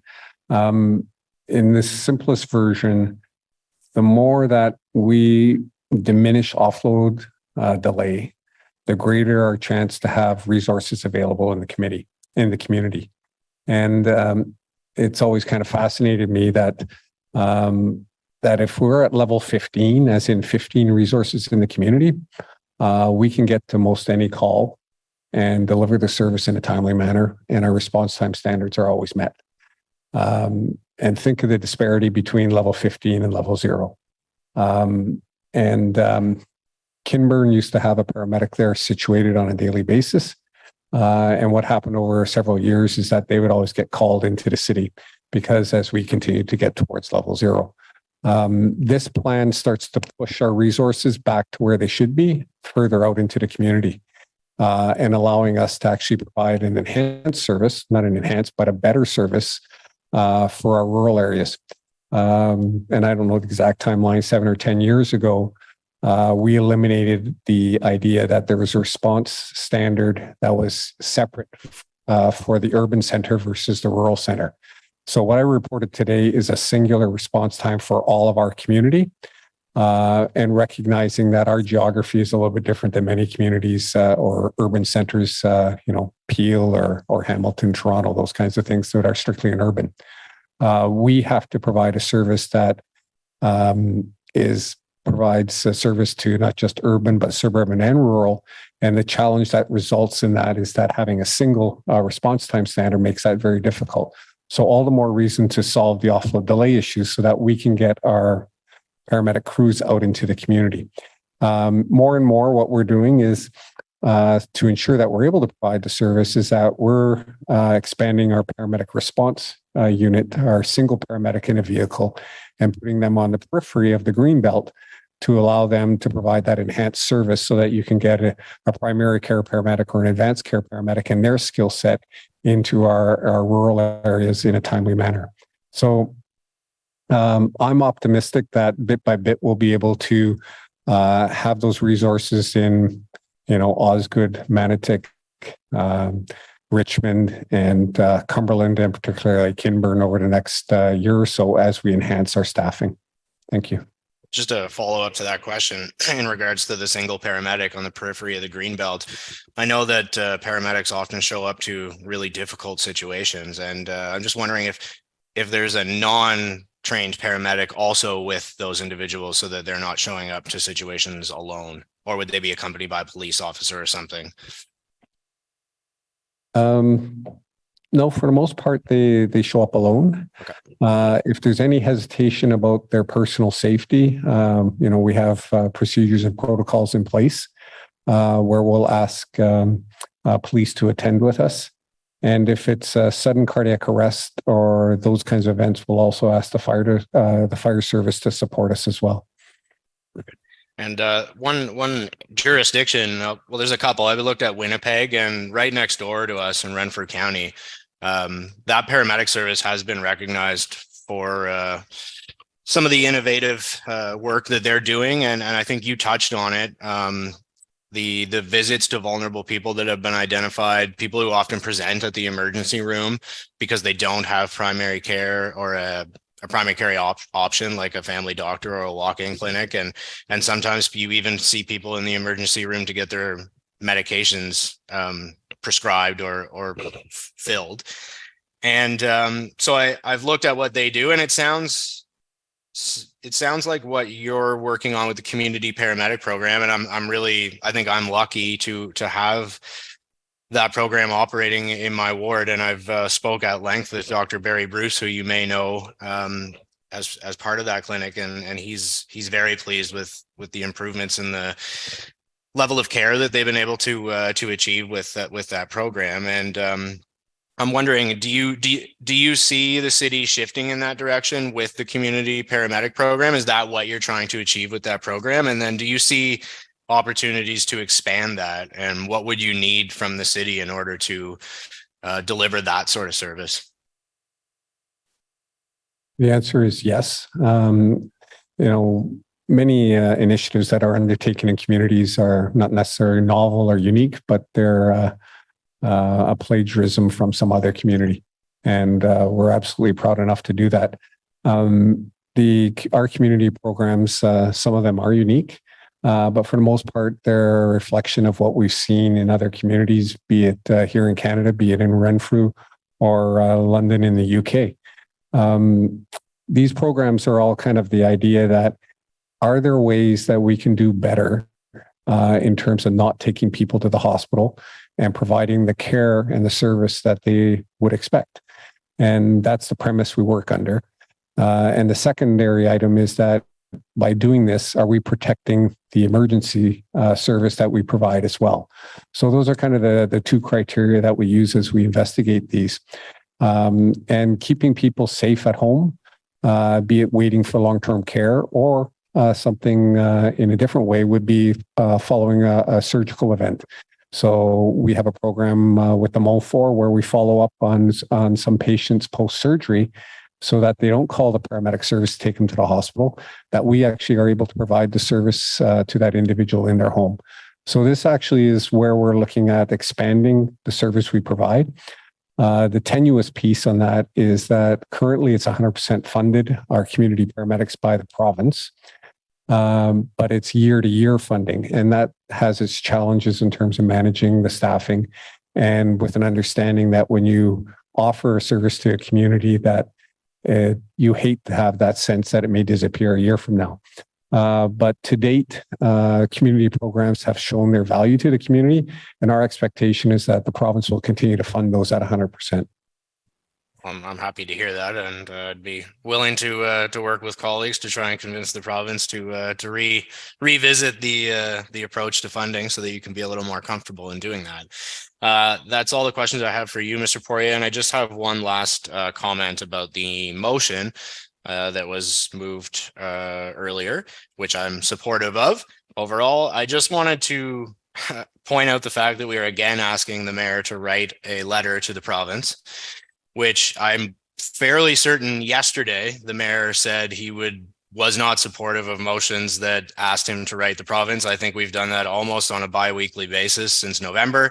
And when I look at that motion, I see other opportunities for our municipality and the mayor particularly to make give that message to our provincial counterparts. And perhaps we may want to consider removing that part of the motion, just because I know that that's been a topic of discussion a lot during this term of council, and perhaps we want to just take that part out.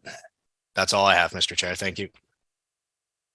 Thank you, Councillor Kelly, for your line of questioning. And I'll just add that the mayor's has been quite engaged in this motion, is aware of the clauses, and is supportive of everything, including the letter.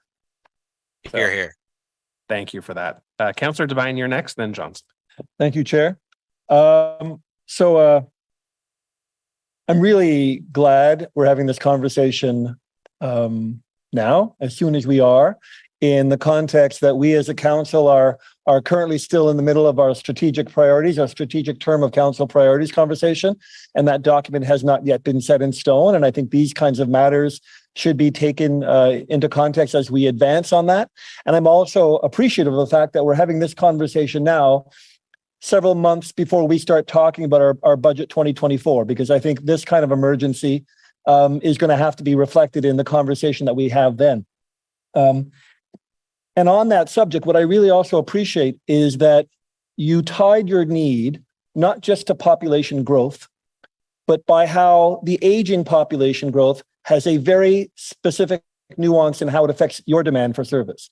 And we are going to have to make tough decisions in this budget, and every department, including all of our various uniformed emergency departments, are going to have greater needs based on that population growth.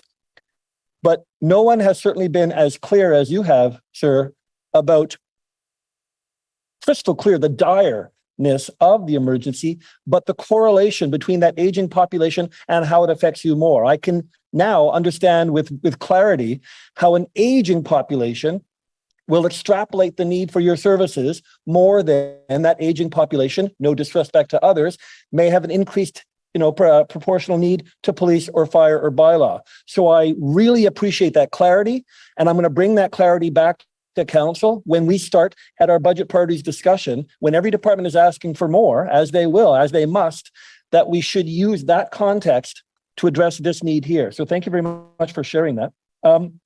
And I want to thank Councillor Hill for the motion that he brought today. I hadn't considered why hadn't I not considered addressing the need as soon as possible? Why not try to save people's lives sooner than our cycle will allow? So thank you, Councillor Hill, for that. And I do trust that this is a letter that the mayor will want to write. I have no doubt there. But I also believe, and what I appreciate about Councillor Hill's motion, is that this is a rallying cry for all of AMO to get involved. I only have to look at yesterday's headline to know that the current provincial government, I'm not making it up, is sitting on $22 billion in excess funds, with no transparency of how that money will be used over the next 4 years. Maybe they want to address healthcare. I don't know. There's no transparency on how they want to address it over the next 4 years. And so the money is there. And we know that there are multiple stakeholders in this fight. We all have responsibility for it. We, the city, have a responsibility. The province has a responsibility. The hospitals have a responsibility. And when it comes to what we as a city will do to open our coffers, I hope we do. But when it comes to we as a city and all of our municipal partners do at yelling at the government, rise up to the challenge here, especially considering what's in your bank account, I think it's important that we have this conversation now and that it be public and that the media is listening to that. One question I have for you, Councillor Hill, again, thank you for the motion. As I understand it in the recommendations, I think it's something like 23 new FTEs to be funded yearly from our budget, 17 FTEs to be funded by the province.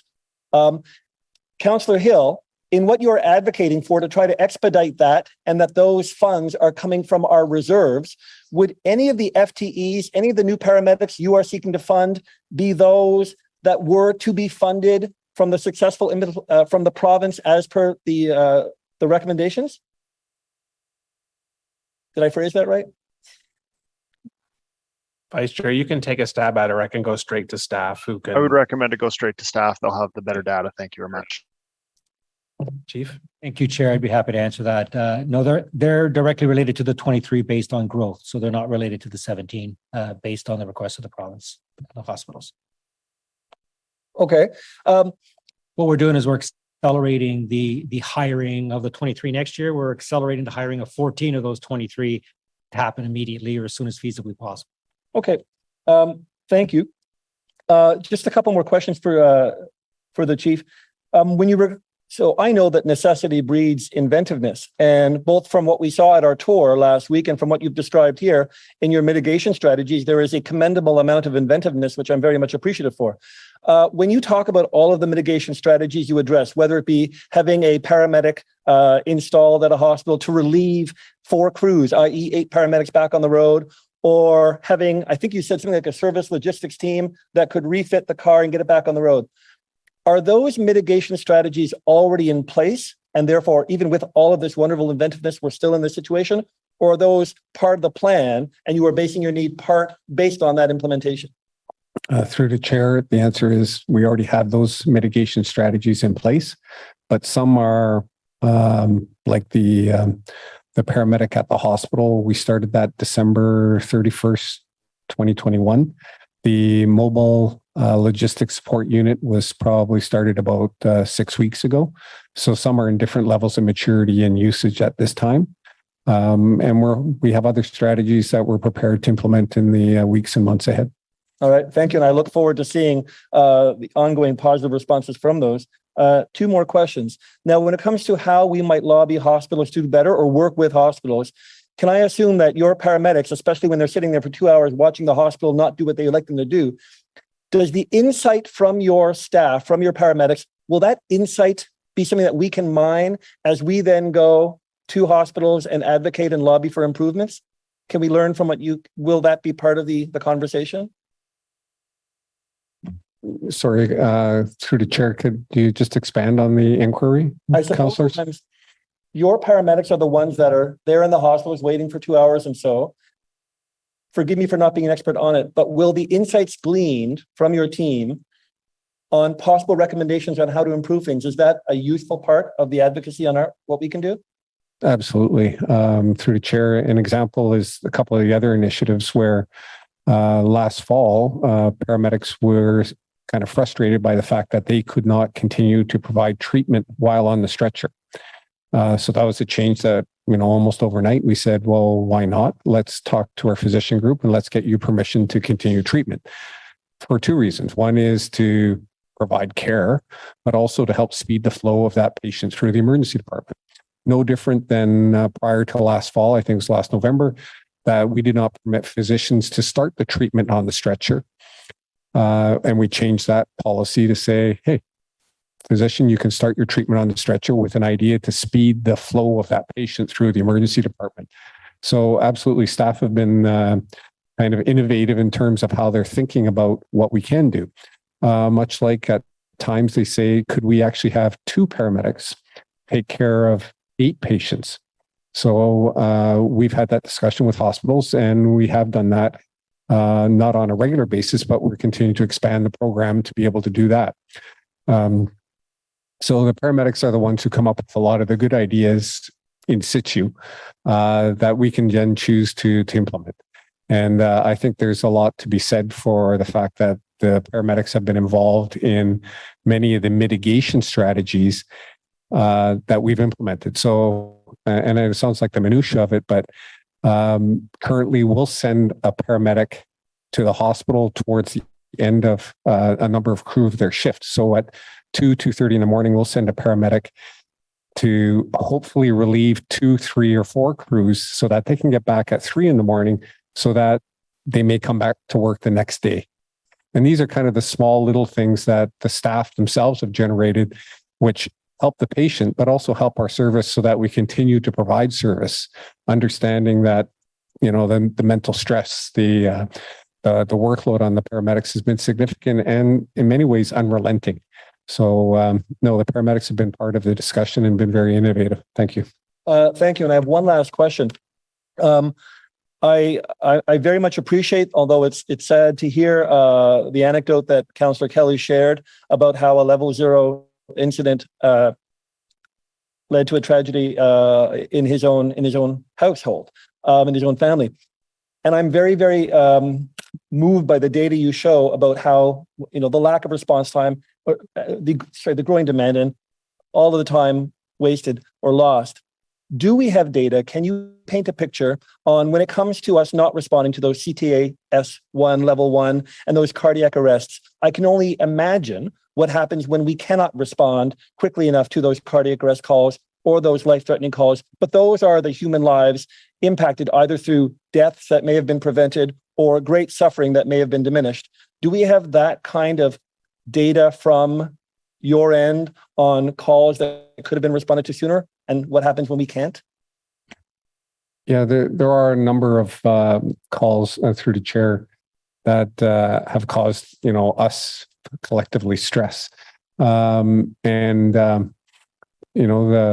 provincial or our regional coroner is investigating some events at this time. To put it in context, these events present a moral injury for paramedics in terms of knowing that there's somebody in the community waiting for our service. It causes stress for our local services who may be coming from, and the extreme situation, I think last winter was somebody driving from Gananoque into downtown Ottawa to respond to a call. The actual outcome or data to support to say, if someone was to ask me, do you know of lives that are specifically lost because of a delay? We can say we know of lives that have been impacted, but understanding whether or not the 2 minutes or the 20 minutes made a difference is a much different question. So we struggle with the fact that we're delaying our response. Can I tell you people are dying because of that response? Not necessarily, but absolutely, I can confirm that it has a very negative impact on our community and also on the staff that provide the service. Thank you. Thank you, Councillor. Councillor Johnson, you are next. Thank you, Chair, and thank you for your presentation. I just wanted to reflect on whether you have seen any changing labor trends when it comes to the paramedics that work in your shop. How much did we rely on overtime as part of scheduling, and are paramedics more or less willing now to take on overtime for reasons of the burnout and the stress that you're seeing? Chair, thank you for the inquiry, Councillor. And thank you for highlighting this inquiry because it is disturbing in a kind of a bizarre way that we're at the point now organizationally where paramedics don't want to do overtime for two reasons. One is the job is difficult, or maybe many reasons, but I'll give you two. One is that the job is very difficult, and two is they already have enough overtime, be it forced or voluntary. For years and years, paramedics loved the fact that there'd be an overtime shift at CTC to be up against the glass and watch a hockey game. We struggle to have paramedics sign up for those kinds of events. And that's kind of a reflection of what's happened to our workforce, is that they're tired. I don't like to use the word burnt out, but they're tired and they've had a difficult go. So, organizationally, we struggle with that. That little, when I was talking to the other councillor regarding us sending somebody towards the end of the shift so staff could get off, those are critical kind of interventions that we have to continue to do to support our staff so that they come back to work the next day. Thank you.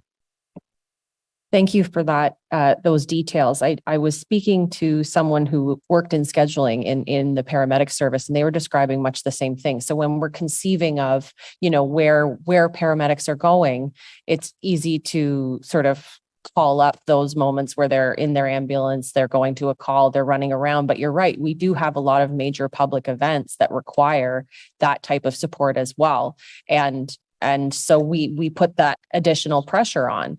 And I think it is interesting and probably not dissimilar to fire or police, where we have, individuals who are out in the field who are now saying, I can understand why I would have to be rushing around in these high emergency situations, but these overtime shifts that are more supervisory or whatever might feel less not important. I don't want to say important, but urgent to take on that additional overtime shift, on top of all of the overtime they've already done or what they've already seen that week. So I can appreciate a paramedic trying to have some discernment or some discretion over the types of calls that they're taking in a week as best of their ability, given the demands on their time and on their energy and on their mental bandwidth. And I just imagine that is going to be something that we're going to see in many conversations about labor. I know when we did speak from the fire services, there was a great deal of that as well, where people do need to recover. Like there is a refractory time that's necessary in order for them to continue executing at the level of performance that they're expected to do. So when we are imagining how to fund these labor forces, this is the reality, right? Overtime is not the panacea or not a solution in the way that it perhaps once was. So I can appreciate why the added personnel then comes at this in a different way.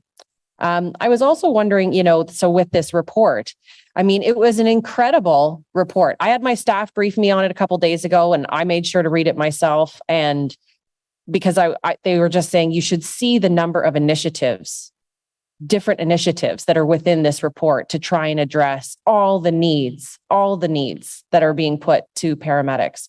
I was curious to know, I mean, at the end of the day, if we were to resolve the offload delays, what from those initiatives would you retain and would you lose others? I mean, or now that you've found these strategies, do you want to retain them all? Because it's an enormously creative list of solutions that you've been undertaking over the last 2 years. Through the chair, thank you for the inquiry. I think our belief is that the healthcare crisis is not going away anytime soon. I think we'll have to continue to be creative and continue to find ways to, and it sounds crass, but to say it that way, not take people to the hospital. And in many respects, people really don't want to go there.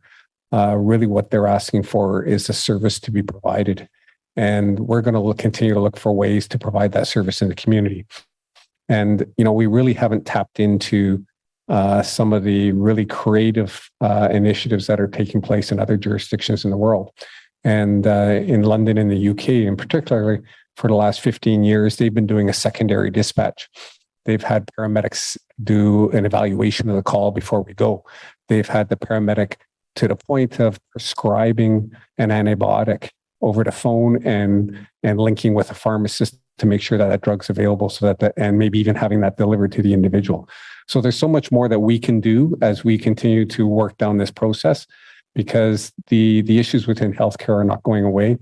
The human health resource issues with respect to physicians and nurses is not going away. And I don't see any quick resolve to that in the next 5 to 10 years. So we'll have to continue to do innovative things to find other ways that we can provide the service to the community.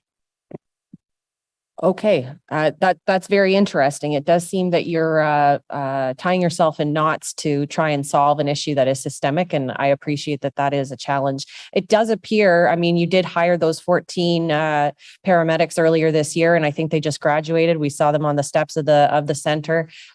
Is there always new people applying for these roles? Like if you were to accelerate the hiring, you don't anticipate a problem? I mean, in the sense that you've got people internally that are saying no to overtime, you've still got new recruits? Through the chair, thank you for the inquiry. We're not at the point where nursing or physician groups are, but we're not far off. So we have to innovate now in terms of our recruitment as well. I foresee us being able to hire the 14 immediately. And I foresee us being able to, continue to hire as our plan suggests.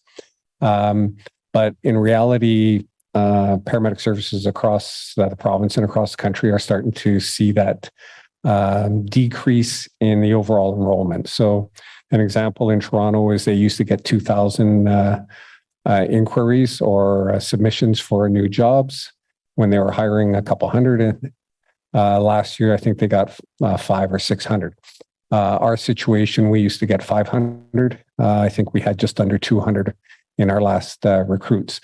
So we're going to feel it, but we're going to have to be more creative in terms of recruiting. so that we can continue to be a first choice employer. So what I'm hearing is that the workload will not be changing anytime soon. The number and diverse level of programs will not be changing anytime soon, which requires, additional bandwidth and project management and many other skills to oversee all of these different solutions that you're trying to execute at the same time. And the hiring the problem away is also not necessarily going to extend far into the future. So I don't want this report, which looks great in the face of some very dire numbers, to say, look at how we're innovating, look at how we're transferring our services to other types of venues, look how we're doing XYZ.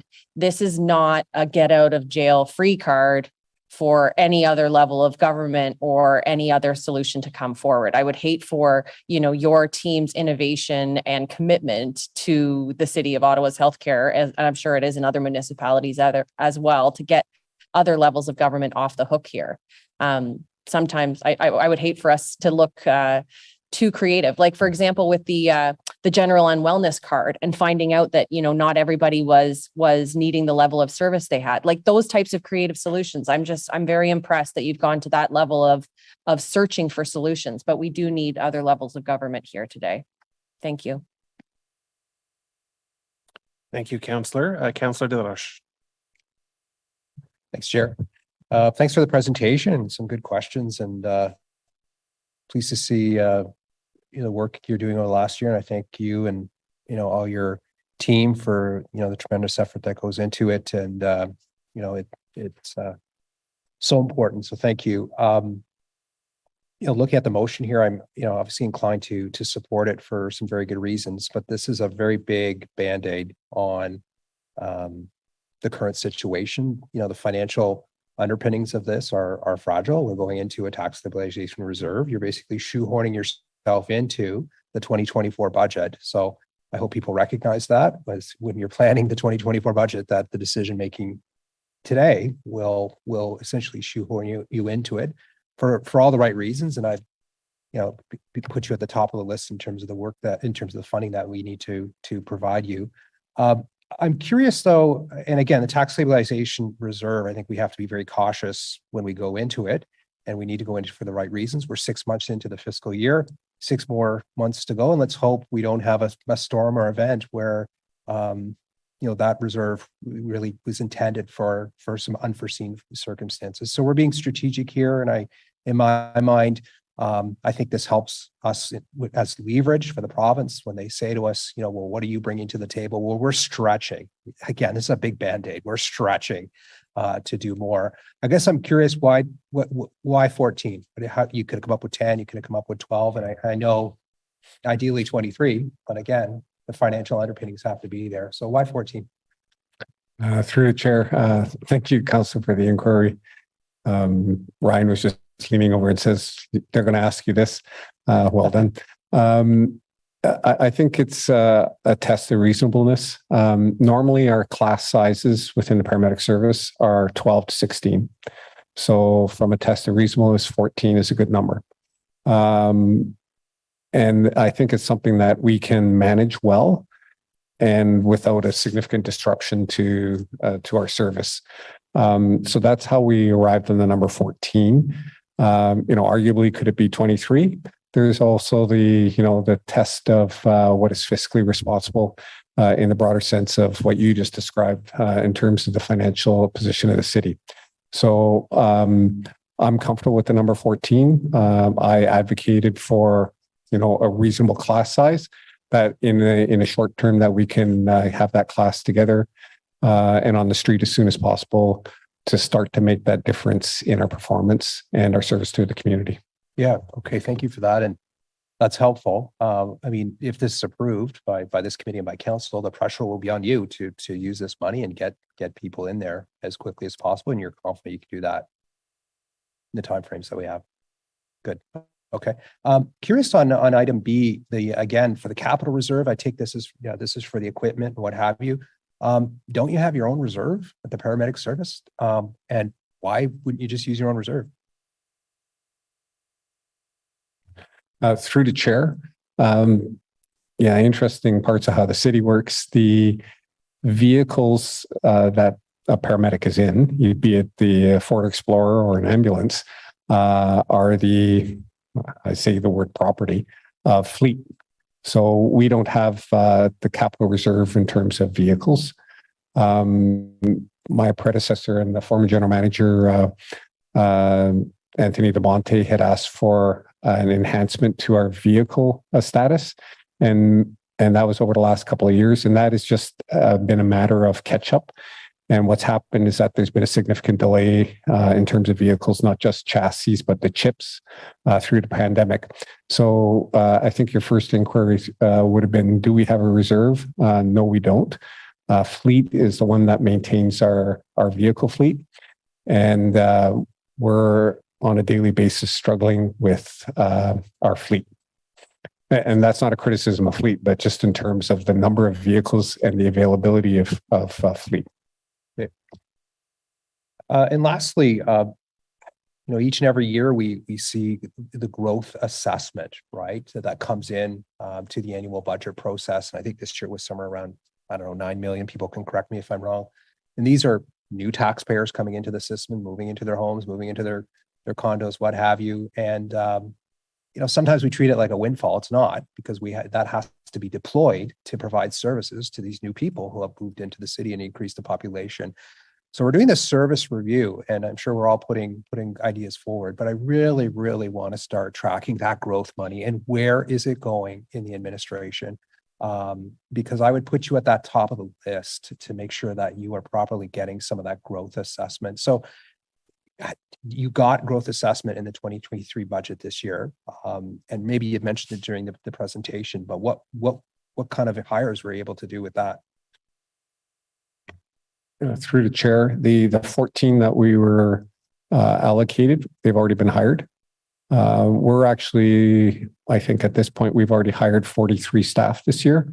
Retirements, the number of staff leaving, movements within the organization, funding that we received from the province. So we've already hired over 43. So we will continue to hire the next 14 if so be it. And also any other hires that we may have. So on an annual basis, or actually, I think each of the last 3 years, we've hired almost 60 individuals to provide service, and that be the front office, back office as well.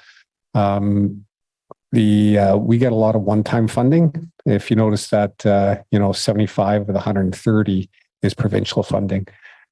So we're kind of on an annual or on a regular basis, we're in the process of hiring throughout the year.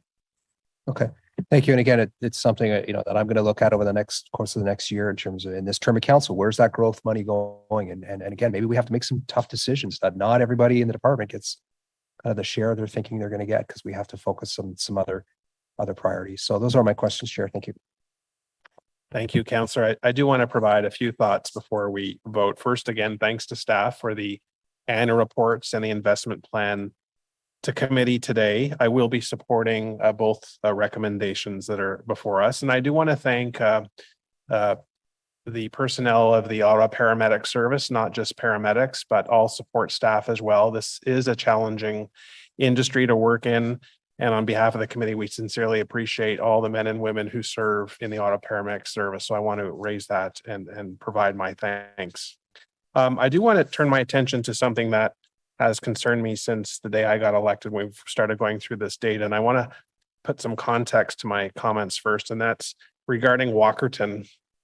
After Walkerton, there was a legal requirement for members of municipal councils to make investments into infrastructure when they became aware that the infrastructure could pose a risk to members of their communities. That is, if the infrastructure was going to fail, if it needed to be renewed, if their own staff's assessment of that infrastructure indicated that infrastructure was in a critical need, they have to direct resources to protect the public good. They have a duty of care to protect the public from being harmed from water contamination. And every year at council, I speak to the general manager and I publicly ask, are you aware of any critical needs that are not being addressed? And she says no, that this budget is covering off those needs. And I believe I'm doing our duty by asking that to ensure that those risks are alleviated. So here we have offloading delay. Offloading delay is not a new issue. It has been a consistent issue in our local hospitals for many years. And the serious impacts of offloading delay have cascading effects, not just within our city, but it also impacts the paramedic services in many of our surrounding communities, which impact service delivery for those residents in their home communities. And if you look at the data that is presented in the staff report on pages 14 and 15, staff talk about the industry accepted performance standard for patients when they arrive at the hospital's 30 minutes. That within 30 minutes, 90th percentile, patients will be transferred over to the care of hospital personnel. And in 2022, not one hospital's ER in this city is able to make that performance standard. CHEO, 39 minutes, Civic, 136 minutes, General, 163 minutes, QCH, 168 minutes, and MoFile, 224 minutes for people waiting to be transferred from our paramedics. So when that happens, our paramedics are waiting in the hospital. They are providing care to the patient, but they're not out on the street. They are then less able to respond to the calls that are in queue that are creating level zeros, which impact our response times because there are fewer paramedics available. And we are relying on outside paramedic services to respond to calls to assist Ottawa patients. We appreciate that very much, but now their own residents have less service and care provided to them. So can we understand how offloading delays impact so many people within our own city and those in the surrounding communities? So the mayor and our paramedic service staff and general manager have always been willing and will continue to be willing to sit down with hospital administrators to address this very serious problem. And we need the Minister of Health to understand the severity of this problem in the city of Ottawa and across Ontario and hold hospitals accountable for not meeting performance standards. We can't hold hospitals accountable, but our residents and the residents in Eastern Ontario are being impacted. And this has been a chronic issue year after year after year. So I strongly support the investment plan that will put more paramedics on the street, that will address response times and provide overall better service to local residents. Hands down, has my support. But we absolutely must address offload delays. And the number one piece of that puzzle is hospital administration that must embrace a solution with the City of Ottawa, with Ministry of Health as well. So I appreciate the other sections of the motion that talk about the need to sit down with them as well. But the Ministry of Health has to be listening and be part of this solution as well. So thank you everyone for a great discussion on this item. We will vote first on the Vice Chair's amendment motion that talks about directing resources into 2023, that the Mayor continue to advocate on behalf of the City of Ottawa with the Premier and Minister of Health, that the Mayor and myself sit down with hospital leaders for solution-oriented discussions, and that the Mayor reach out to the Minister of Health, which could include a meeting at AMO's conference in August. So on Vice Chair Hill's motion, those in favor? It's carried. Carried. Thank you for that. And then the staff recommendation as part of this report, does anyone need to see that posted on the screen, or are we good to vote? Carried, Chair. Carried. Thank you very much. Okay. I'm swamped by paper, but I think I know what's next. Here we go. So item 6, in-camera items. Does anyone have any in-camera issues? Seeing none. Item 7, we dealt with at the beginning of the meeting. Item 8, notices of motion. Anyone have notice? Seeing none. 9, inquiries. I have an inquiry, Chair. You have an inquiry? Councillor Bradley. Yep, thank you. So this is really, I mean, we're all thankful for the rain that we've had these past few weeks, but you'll recall just last week, the looming smoke we had in the air. So this inquiry came to light through correspondence with residents. So unlike the open air fire bylaw, where the city has authority to impose fire bans, there is no provision in the fireworks bylaw to ban the use of retail fireworks. With incidents of forest fires in hot, dry weather, and given the current fireworks bylaw does not include provisions that permit temporary banning of retail fireworks during these hot, dry conditions, can staff assess the risk of the use of fireworks in dry weather conditions, as well as the feasibility of adding a firework ban in tandem with open air fire bans? Thank you, Councillor, for that. So that is noted. Any other inquiries? Seeing none. Any other business? Nope. Before we adjourn, I'll just provide a brief look ahead to our next meeting. So the committee will not meet again until September, unless there's some urgent business and we need to reconvene, but September is our next regular scheduled meeting. At this meeting, we will have the Ottawa Fire Service 2021 and 2022 annual reports, Ottawa Fire Services volunteer firefighter employee status, and the clothing donation box bylaw review. I believe there may be a motion as well regarding a minor modification for taxis. Again, this will be a very busy meeting. Looking further ahead at the October meeting, we will see the EPS minor amendments report and the fire false alarm bylaw report.